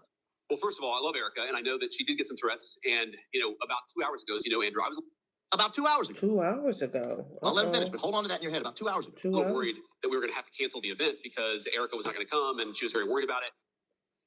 So the Vice President of the United States, about 2 hours about 2 hours before he was talking, was worried they were going to have to cancel the event because Erica wasn't coming. Right. Wouldn't he have known that if she didn't fly to the event? Wouldn't she have at least told the Vice President of the United States, hey, I'm not able to make it tonight. I won't be there. What? Versus. If these flaky layers don't pull you in, this I'm silky not gonna chocolate make it. with 18 grams of fiber definitely will. This is the hero pain au chocolat. It has. He said that at 5:47 p.m. Eastern time. 2 hours before that would have been 3:47 p.m. You know what his plane started doing? And we'll look at this tonight. You know what J.D. Vance's plane started doing at 3:47 p.m.? It was flying from Washington, D.C. to Athens, Georgia. 2 hours to the minute before he uttered that statement, his plane started circling randomly on the way. And it circled for 31 minutes before they decided to continue on to Athens. Wow.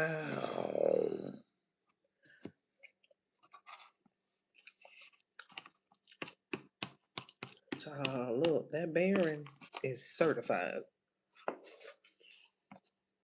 Because he was the one that had got that shadow from that random person that was walking with the maroon shirt and the book bag. 7:30, 8 o'clock that morning on their way to UVU. This is the Vice President of the United States. Trains run on time. They had an event to get to. Why was the Vice President only finding out 2 hours before the event that they might have to cancel it because she wasn't going to be there? The plane that left from Scottsdale to go to Atlanta or go to Athens left at 8:50 a.m. Scottsdale time. That'd be 10:50 a.m. Eastern time, Washington, D.C. time. So why is the Vice President only finding out at 3:47 when they start circling as if they might be going back? Right. And here's the thing with circling. You don't put a protectee of the level of Vice President on the ground somewhere if you don't have to. And just idle. It's not safe. Every time the Vice President's feet are on the pavement, he's at risk. Just the nature of the job.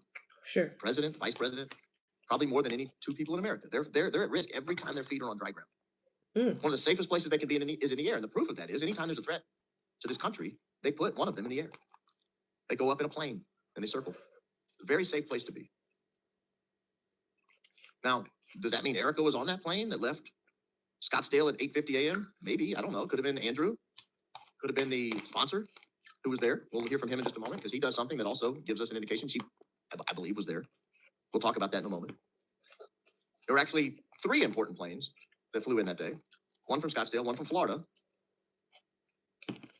and one from Washington, D.C., the Vice President's plane. We'll come back to all that. I want to get to this in order. I'm getting a little out of order here. You guys saw this. We have a pic of the stadium that might have more to do with why our humble head of TPUSA didn't want to be there. Here's a pic of the stadium as they were getting ready to go hit the stage. It's a 7,000 seat arena. Fits another 4,000 on the ground. You can put 11,000 people in this place. There were about 1,200, maybe 1,500 tops in the facility. 10-15% full. Don't let anyone tell you otherwise. That is what it looked like. Here is some real video from someone who was there. I'll play this on mute because it's kind of, the noise is sort of obnoxious, but let me play this, just a 10-second clip here. Look at that. Oh. That is anemic. Oh. Wow. That is absolutely anemic. Not anemic. Not anemic, Barry. But I want to go to the first person to speak at the event last night because he thanks Erica. He thanks Erica. And I want you to see what he does when he thanks Erica. Oh. You know, if someone's in the room with you and you thank them, you look at them. If someone's not in the room with you, you don't look at them. You can't because they're not there. I want you to see how he thanks Erica Kirk. I want you to see how he thanks Erica Kirk here. I'd like to take a moment to honor Charlie Kirk and Erica Kirk. Their belief in YRefi has meant the world to me and our employees. Charlie and Erica believe not just in what YRefi stands for, but our mission, our approach, and the impact we make. Erica continues to support and inspire us every day to keep pushing forward and fighting for the idea that everyone deserves a path to redemption and prosperity. So, Erica, thank you. Oh. Did you catch it? Oh. Did you catch who he looked at? Oh. When he said, so Erica, thank you? Ooh. We'll have to listen to it one more time. Watch him. I won't stop it so quickly this time. Watch him when he says, so Erica, thank you.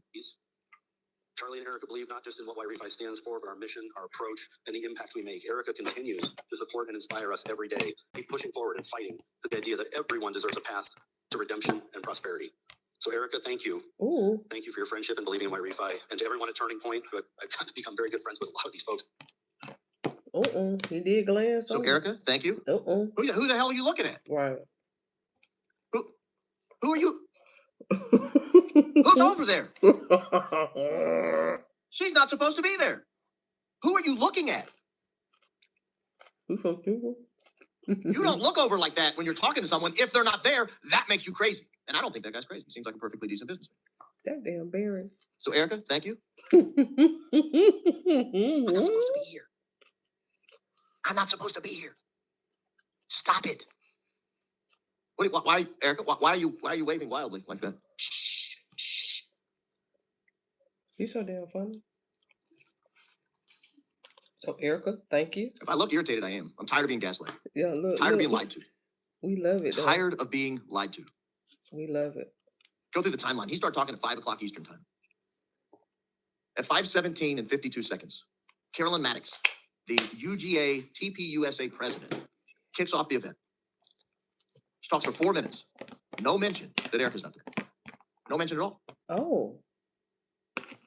The lieutenant governor of the state of Georgia, Burt Jones. That's a Southern name if I've ever heard one. Ain't nobody in. He's running for governor for Georgia right now. With a better name to be elected than Burt Jones. Burt Jones, the lieutenant governor of the state of Georgia. He speaks for 5 minutes at 38 after.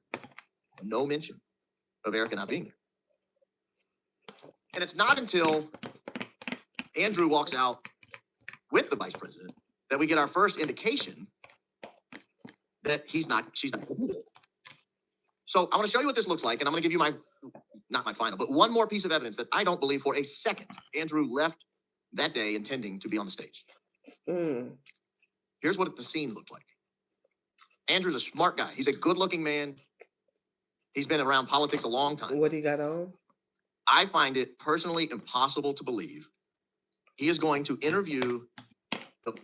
Here's the truth about compression socks. With that on?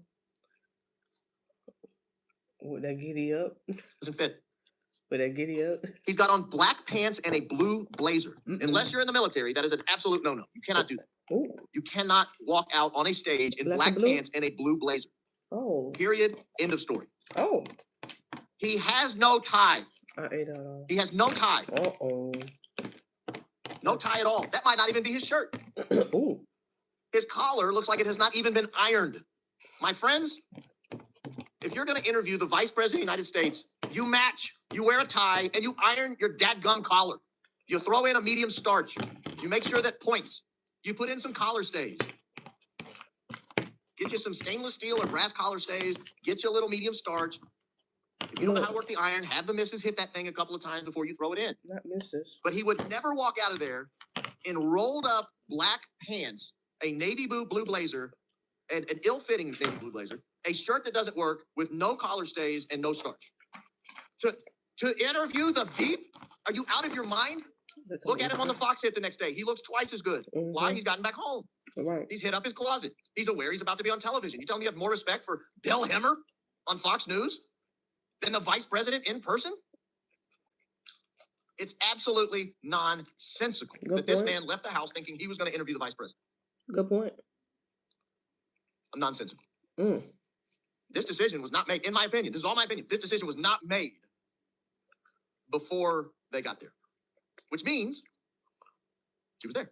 Oh. In my opinion. Oh. In my opinion, she was there. Mm. Now, one can only wonder why it is she decided to not go on the stage. Uh-huh. Was it a setup to humiliate the vice president? Mm-hmm. He's not exactly happy with her. I mean, her donors are not exactly happy with him these days. I saw Mel, the great tweeter, Mel DeVille's crazy lady. I follow her on X. She's hilarious. She made a great point today.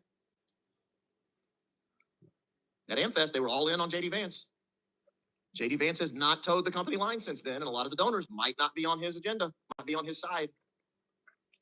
So that's option one. I guess one option, she pulled out at the last minute to humiliate him. Option two, they looked at the ticket sales. They looked out at the crowd. It was a terrible visual.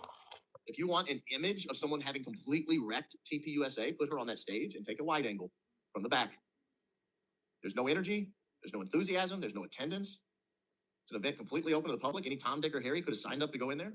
They did not. Contrast that with what took place in the immediate aftermath of Charlie Kirk's untimely passing. They were rock stars. She wore black leather morning pants, if you remember, and she went out on stage, and she at the University of Mississippi, and there's a whole to do, and there were standing ovations, and the place was packed. You can't call it a regional thing. Ole Miss is basically Georgia. They're the same type of school. Southern in culture, Southern and conservative. Maybe they made the decision putting her out there would be damaging to the career. That's option two. And option three is, frankly, the best option. Which is? Option three is somebody at TPUSA finally came to their senses. Oh. And they finally said, look, and I mean, it could happen at the last second, but you can't go out there. You are such a disaster everywhere you go. No one's buying the stick anymore. We got to put other people out there. Give Andrew a shot, see how he does. We've thrown Blake out there. We threw Jack Posobiec out there. We've thrown a few other people out there. We got to find the right guy who can go on these events and keep this thing going. I think the days of these college stops are about over. I think they're about over. They're not doing the tent events anymore. They can't get anybody with Charlie's intellect and speed and wit and likability to sit under a tent for 2 hours in the blazing sun at college campuses all over the country and interact with teenagers, basically 18, 19, 20-year-old kids. Because they can't find anybody like that. Trust me, if they had one, they would. They don't. So they're not even doing those anymore. But the idea was, we'll skip those and we'll do fewer events, but we'll do bigger events. Well, that's not working. That's not working at all. And so someone could have come to their senses and done away with it. But I want to go to the focal point here, and I'm going to go back and continue proving why I think she was there. I have more, believe it or not, more than what Andrew was wearing, and that's about as compelling as evidence as you're ever going to find. He did not intend to be on the stage with the vice president. Look at him. Look at him. The guy. I'll be honest. No, this is not gay. He's a fantastic-looking human being. He dresses impeccably well when he's on camera. He is sharp. He's stylish. His clothes look good. They fit. He would have. I bet you he is humiliated today, having been on the stage in that getup. I would be. And I sit on the camera 4 days a week in a hoodie. I'd rather be on the stage in a hoodie than black pants and a blue blazer. Mr. Vice President, I'm known for Adidas hoodies. This is what you get. I've even got Adidas joggers on, Mr. Vice President. Hey. That's just who I am. Right. Before you catch me in black pants and a blue blazer, an ill-fitting dress shirt with no starch in the collar and no collar stays. No, that's not going to happen. Give me a hoodie. Someone run down to the local mall and grab an Adidas Essentials hoodie. Stat. I got my dress bands on. The Vice President's here. I remember where I was going with that. I don't, oh. Look. They want to blame Candace and podcasters. They want to blame Candace and podcasters for this type of anemic turnout. No. You know who did that? You know why no one was there? Eric Drewski.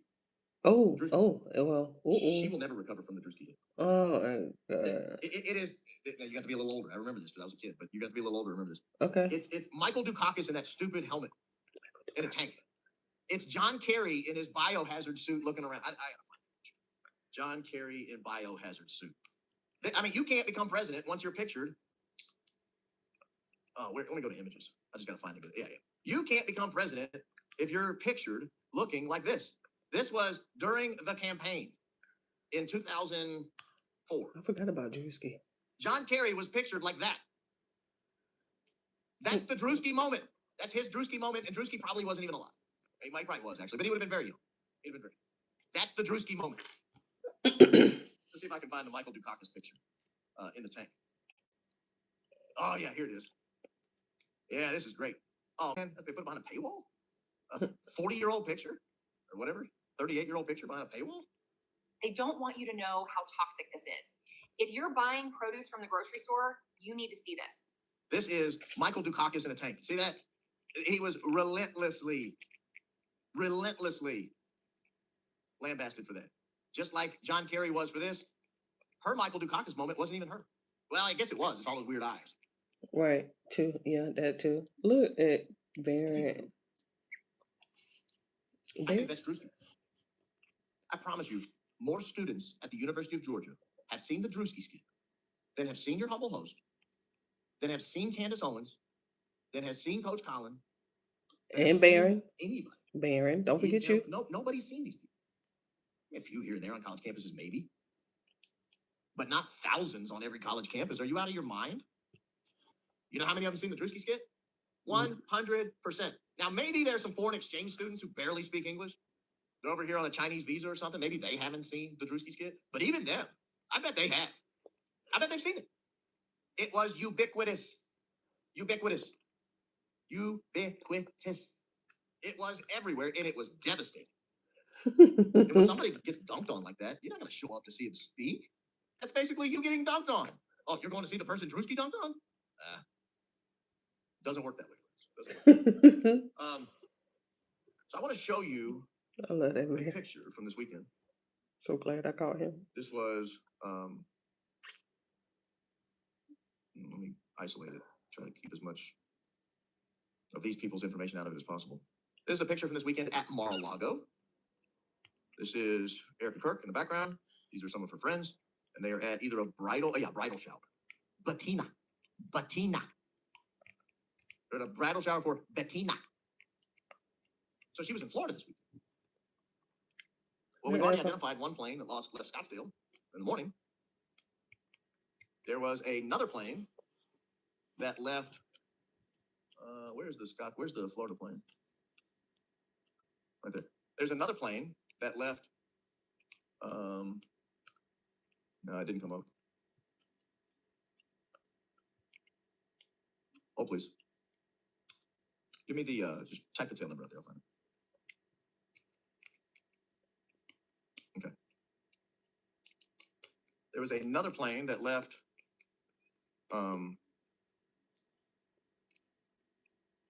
that same area and went directly to, and I'm hiding the tail numbers because everybody's freaking out about the tail numbers right now. So don't look at the tail number. Actually, tail number's not on it, just call sign. Okay. There's another plane that left that area and flew to Athens. Well, here's the interesting thing. This plane lands in Athens in time for the event, a couple hours before the event. So you have Air Force Two. It landed at 3:37 p.m. 3:37 p.m. Lands on the ground. The plane we just saw that left Florida, where she was, and went to Athens. The interesting thing about that plane is then it leaves and goes to Scottsdale. Almost as if the person in Florida lived in Scottsdale. So you have the plane, Air Force Two, which leaves and flies and at 3:47 starts circling for 30 minutes. You have that plane, which lands at 3:37.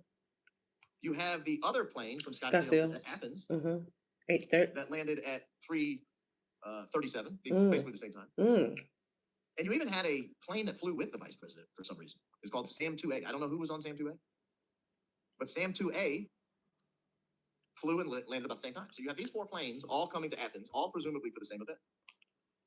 The only one who was in Florida was Erica. And if that was her on that plane, and I think common sense sort of tells me I believe it was, if that was her on that plane, what's the security risk? You're already there. You flew out of where you were. You landed where you were going to land. He made it on time. Jump in the car with him. He landed about the same time. I mean, all these planes landed within like 10 minutes of each other. Jump in with the vice president, and you've got Secret Service protection all the way there. Or get a police escort. I mean, I don't believe there's a security threat. I don't believe there's a security threat. Here's the thing. If you don't want people tracking you, fly coach. I mean, you don't have to spend $80,000 on a round trip to Athens and back. I mean, you can. They did. But you don't have to. I mean, you can get a ticket from Delta for like $800. And fly coach. No one will know where you are. There's no planes to track. But I'll say this. No one's tracking planes. No one's prospectively tracking planes. It's impossible. You don't know what plane they're going to be on. But what you can do is look after the fact and say, where have they been? Where have they been? And that's important to me because I am trying to keep accountability on the TPUSA side and keep a running tally of where they're going, and more importantly, how much is it costing? Like these little high school events, okay, you're gonna go talk to 20 people at high school. If that costs you $80,000 in travel expenses or $100,000 in travel expenses, is that a wise use of nonprofit money? Is that a wise use of untaxed money?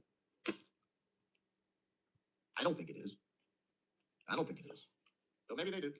Maybe they do. So that all those planes leave within a few minutes of each other. They all arrive within a few minutes of each other. They all leave within a few minutes of each other. There's one plane that hangs behind, and it leaves the next morning. We know Andrew wasn't on that plane because he says that he arrived back in Scottsdale last night. It was a late night. He also was on a Fox News hit on the ground, presumably, not in a plane, while that plane was still in the air. So we know he wasn't on that plane. I think it's safe to assume he jumped on that other plane that left about the same time as the Air Force Two left. So they arrived together, they leave together. But the key is Andrew could not have arrived on that plane because that plane came from Florida, where Mar-a-Lago was, where Erica was. So I think they're lying to us. I think they're lying to us. I also noticed this. This kind of goes to my theory that they're dumping Vance. You remember not terribly long ago, we made a big deal about the fact that somebody had registered, we didn't make a big deal about it, but we commented on it, about somebody had registered the Vance Kirk 2028. Remember that? Check it. Did you know a new heating and AC system in the greater Atlanta metro area could cost you just $110 per month? Of 2026. Rubio Kirk 2028 was registered on March 15th, 1 month ago. We were a month into the Iran war at that point. Now, what about without 2028, just rubiokirk.com? That was registered the same day. Oh, hold on, make sure that's right. I think it was. Yeah, that was registered the same day, March 15, 2026. And so it raises the possibility, JD, that you're being dumped. You've been dumped. We know that she likes to dump people when they've had their moment. Like she liked to date the basketball player up until he got cut for the Pistons, and then she jumped over to a minor league ball player until his career sputters out. Then she jumps into Manhattan real estate or Manhattan whatever she was doing up there. So we have this idea that she will ride a train up until it's kind of begins to sputter and then jumps off onto another horse. So I just wonder, is that part of it? Is that part of what's going on there? I do want to do the FFL thing, just that one document. Daisy found something interesting. Candace yesterday did an absolute dismantling of Victor Marks. I can't imagine anyone in Colorado who sees that show will ever vote for that man. I mean, just completely dismantled. Tore him limb from limb. Victor Marks amazingly responded. It was like, well, hey there. You want me to go on your show, girl? It was a weird response. Like, of all the things you could say, the last thing you want to do is say something creepy. Like, you've just been dismantled. You've just been identified publicly as one of the weirdest and most horrific human beings I think that's ever lived. You've put yourself in really weird places. You've got really weird situations. You've got a guy basically accusing you of doing the most bizarre things imaginable. And you respond with kind of like a, hey, girl. No, creep ball. No creep ball. Get back. Back away from Candace. She's our queen and she's our principal. Ooh. Get back. Ooh. You're not allowed to take your glasses off. Ooh. Talking that voice. Ooh. But Candace made an interesting observation is that this guy likes to buy a lot of guns. And what does he do with them? Like, how does a private citizen buy 50 guns at a time? And so we went looking, and what we found is he has a Class 1 FFL. Lots of websites you can look this up. This is one that we were able to redact his personal information out of. You will find the Class 1 designation on some of the other websites. But trust me, if you look him up, the Victor Marks Group LLC, in Colorado Springs, where he lives, you will find he has an FFL Class 1 license. What that means is he is a licensed firearm dealer. He is a licensed firearm dealer. I don't know about your preachers. I've had a few over my year. Bingo. That does make sense now, don't it? As to why the hell he was down there in Haiti. That does make sense as to why he was down there in Haiti. Bingo. I knew Baron be having them damn gems. He be having the gems. Clip me, please, Baron. I knew. I don't believe any of them have been licensed firearms dealers. Bingo. I've had a lot of political candidates that I've been around. I don't remember any of them being licensed firearms. Licensed though? Federal? We'll see. The question is, what is he doing? What is he doing as a licensed firearm? Oh, Trev. What is he doing? Don't start. Allegedly. Gosh, I gotta be careful what I say. Look, me. I had to allegedly myself too bad. I'm like, oh shit. I think it's impossible at this point. Again, I go back to what Candace showed today on her show, which was, I think, remarkable. No one's ever compiled it the way she did. She put it in a spreadsheet right on the screen, and she had all the people surrounding TPUSA, adjacent to TPUSA. Like I said, there were a couple, like Jaco Boyens, she left off, I think. Maybe she put it on there, but I don't remember seeing him. And Jaco Boyens, if you recall, opened a charity with Lori Franzweg, who was for some reason using her maiden name, Lori Abbas. But she put it all up there, and when you looked at it, what you saw was an absolute trafficking ring constructed around these people. Mm-hmm. And I find it difficult to believe that all of these people, adjacent to trafficking charities and former traffickers themselves and people with licensed firearm dealers and all this stuff, I find it nearly impossible to believe that it is an innocent set of circumstances. I used to be the president of a pro-life charity. What we did was we helped women get pregnancy tests. We gave them ultrasounds if they wanted one. We helped them buy baby items. What they would do is they would take classes.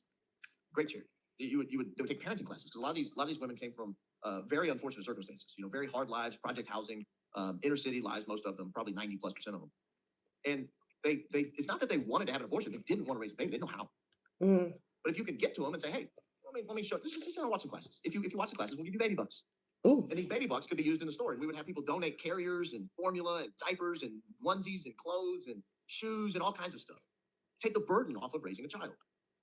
But in order to get that, you have to sit down and watch parenting classes. And the parenting classes would say things like, you have to hold your baby.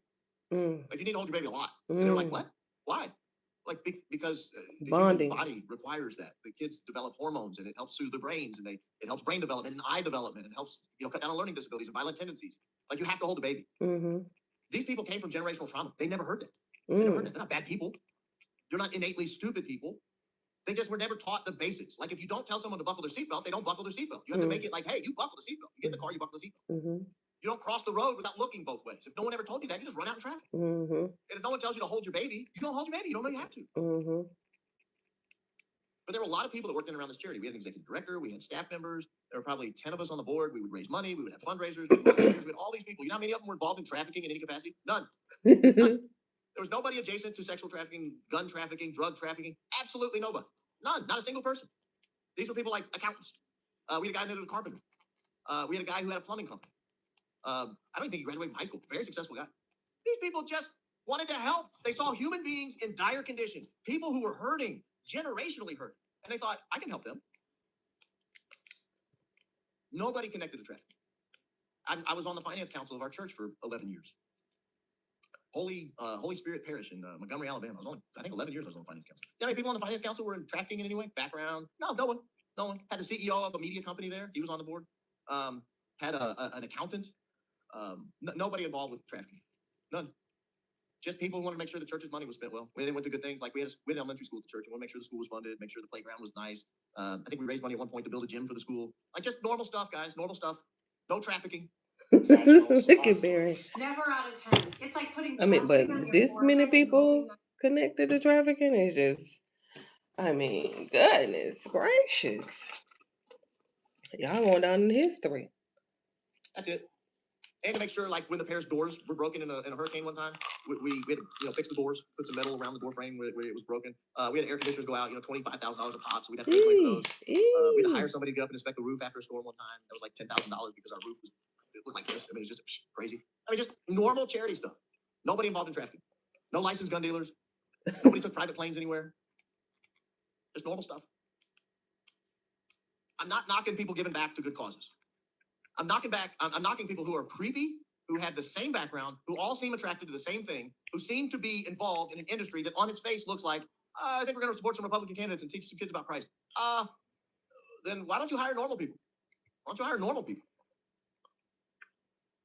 That's it. Like, I'm so frustrated with the attacks on us for asking regular questions that any normal person would ask in this situation. This is an absolutely normal question to ask. Why is everyone involved in trafficking in some way? Why? The normal question. The normal question is, hey, your CEO just got brutally murdered. Where were you when it happened? Like, that's a normal question. I'm sorry, it's a normal question. The normal question. Why did one of your planes fly there if they weren't picking someone up? I don't know. You don't want to answer that question? No. It's not normal either when every time you do decide to answer a question, that you do it through weird podcasters with no audience. Like you have legitimate people asking questions and you can pick up the phone and call them or send them a text, but you don't. You send your text through a guy with a face this long, with a government contract, by the way, a DOD contract. Why? Why are you doing it that? You're sending it through House and Habit? You're sending your alibi through House and Habit? That's how you get your flight itinerary out? This is part of the gaslighting. This is part of the gaslighting. I think he was talking about Tactical Paramount. Had to be. Why don't you just pick up the phone and call the people? I texted with Tyler Boyer. I texted him, asked if he wanted to call on the program. He said, think about it. Obviously, I've never heard back from him. That's fine. He doesn't have to come on the show, but you have my number. If you think you were on a later flight and you think you can prove it, send me the documentation. I will be the first human being in America to issue a correction. But if I put something on the screen as a document, guess what? Marks has an FFL1. He just does. He's a licensed firearm dealer. That's a fact. That's not my opinion. I showed you the document. You can look it up yourself. Go to any FFL database. It's there.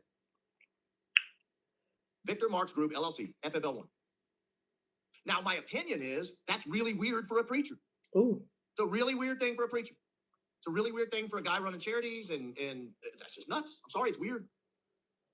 That's opinion. Mm-hmm.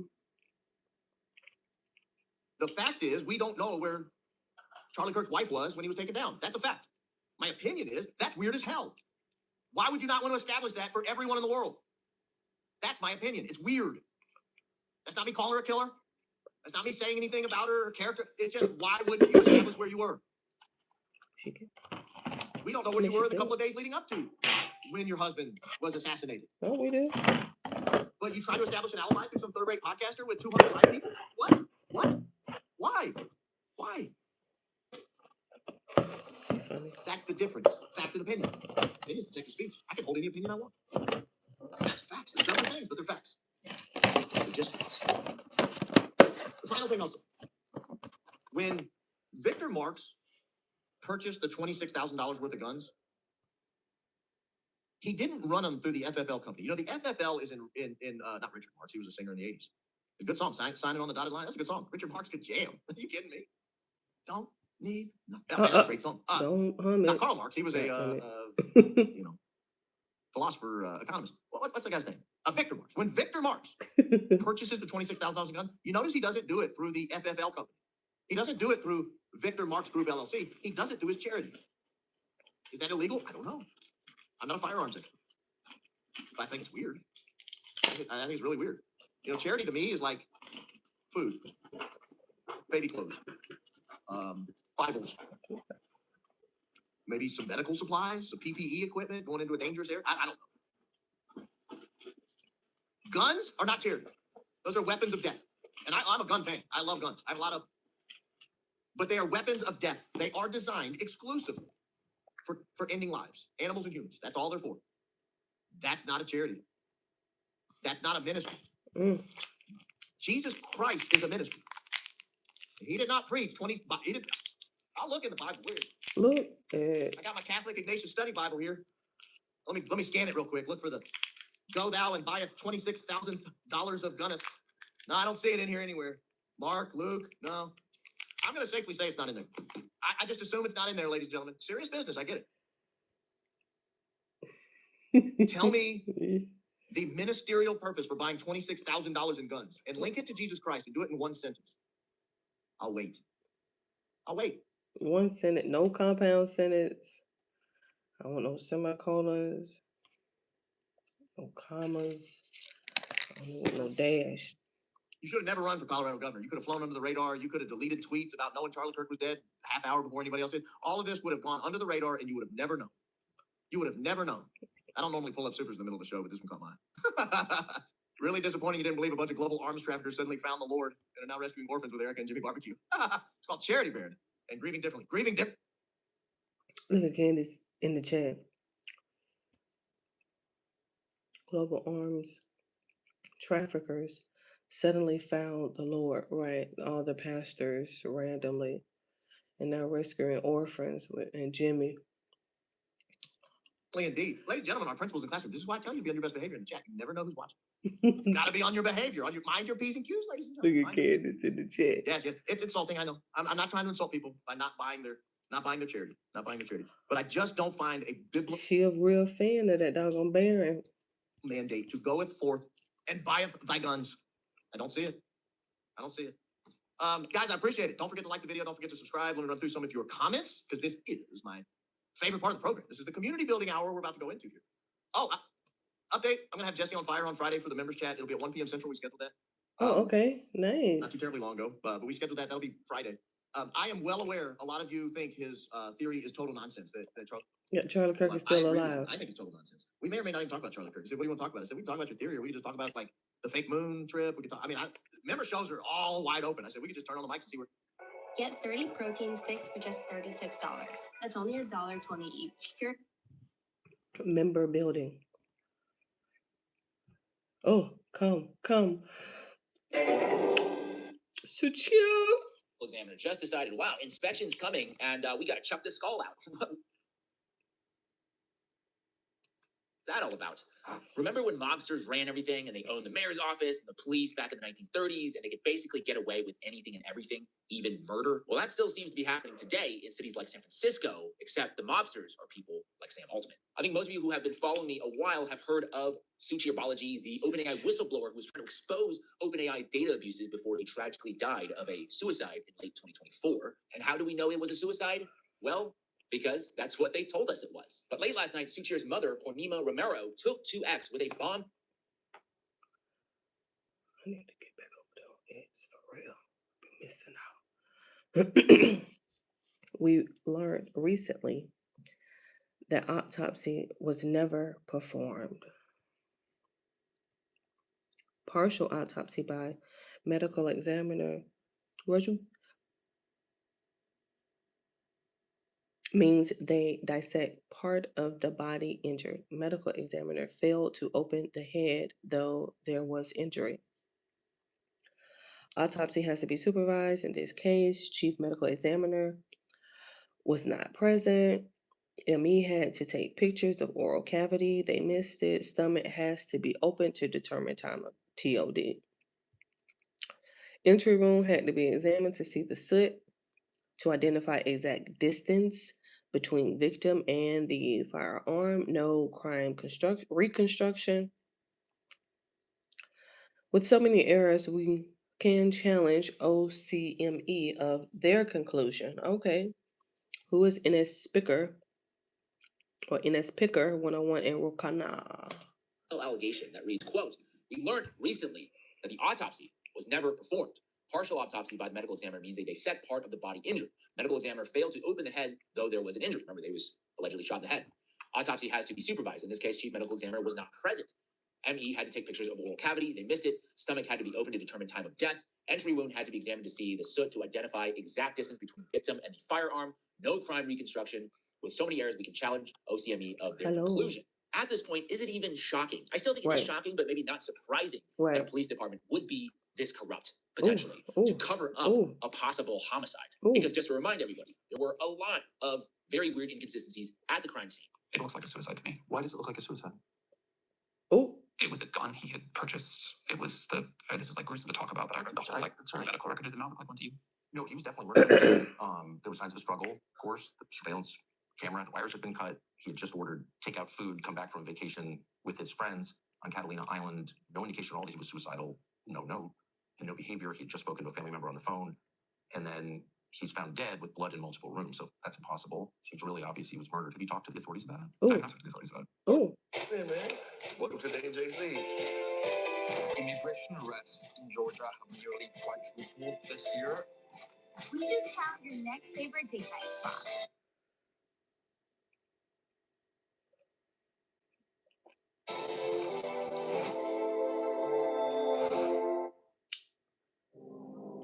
I used to get their newspapers. What's up, Roger? Of course, Sam Altman has not talked to the authorities about it, because could it be that he owns the authorities? Owns? I'll put that in quotation marks. I mean, Sam Altman is literally in the government of San Francisco. He has an official position in the government. And this state is called whatever it is that's going on over here in the United States, a democracy. The mayor of San Francisco, Daniel Lurie, he's in the middle there. He was at the ribbon cutting ceremony. In fact, no, he cut the ribbon at the opening of OpenAI's new headquarters in the Mission District of San Francisco. So I would say that this is pretty reminiscent of the Boardwalk Empire-esque ties between politics and business. And I don't think it would be a stretch to say that the mayor would want to protect one of his biggest cash cows in Sam Altman. By the way, this is the same medical examiner's office, okay, the city of San Francisco, that had to just pay $750,000 to an ex-employee after she said she was fired for reporting a missing skull. Yeah, San Francisco will pay $750,000 to settle a bizarre lawsuit brought by a former employee of the city medical examiner's office who claimed that she was fired for raising concerns that her boss may have tossed out a human skull. City supervisors unanimously approved the payout Tuesday, resolving a complaint filed by a former autopsy technician named Sonia Komenik Adachi, who alleged she faced retaliation after reporting the disappearance of the skull during an internal inventory. Her lawsuit alleged the office's executive director, David Serrano Sewell, may have inexplicably discarded the skull while rushing to tidy the workspace ahead of an inspection, according to the San Francisco Standard. So the head medical examiner just decided, wow, inspection's coming, and we got to chuck this skull out. What is that all about? Quote, the skull was a critical element in identifying the man, the complaint said, per the Standard. Komenik Adachi alleged that after she raised concerns about the missing remains, her boss failed to investigate and instead sought to push her out of the office, so clearly trying to hide something. She claimed that she was subjected to a polygraph request, background scrutiny, and professional retaliation that ultimately resulted in her termination from a temporary at-will role in 2023, noted the Standard. City officials disputed the claim that the skull was discarded. So that last part I had to put in for legal reasons, but I think we can all and that clearly OCME isn't all too familiar, or isn't unfamiliar, I should say, with the tampering of evidence. And clearly we, and others, I think we are all over the target right now in terms of the Sam Altman investigation, because it was announced today that Peter Thiel, Sam Altman's best bud, is launching a new AI investigative startup to protect the reputation of their clients against journalism. Journalists ruined your reputation, not with evidence, with a narrative. When they come for you, there's no way to fight back. Until now. Introducing Objection, the first AI tribunal. Former CIA and FBI agents will investigate. They gather evidence and make it public, permanently. The AI tribunal checks the record and renders the verdict. You can save your reputation in days, not years. From the team that bankrupted Gawker, mastermind Aaron D'Souza, and investor Peter Thiel, comes Objection. Truth isn't what goes viral, it's verified. File an objection. Yeah, I don't know. That gives me the heebie-jeebies just watching that thing. Like, it's that whole video, sus as hell. They're calling it the Tribunal of Truth. Objection, a new technology platform founded by entrepreneur Aaron D'Souza and backed by investors including Peter Thiel and Balaji Srinivasan, has launched with an explicit mandate to subject the media's claims to system.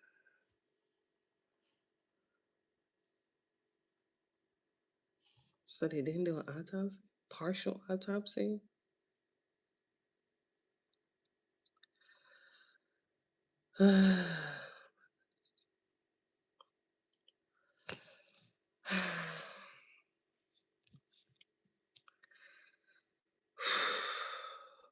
I'm finna get up out of here.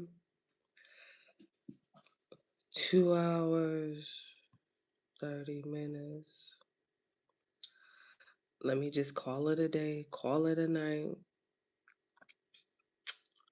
Let me just call it a day, call it a night. I know, you know how it is. You'll get the doom scrolling. But in the meantime, Raju, in between time, love you, bye.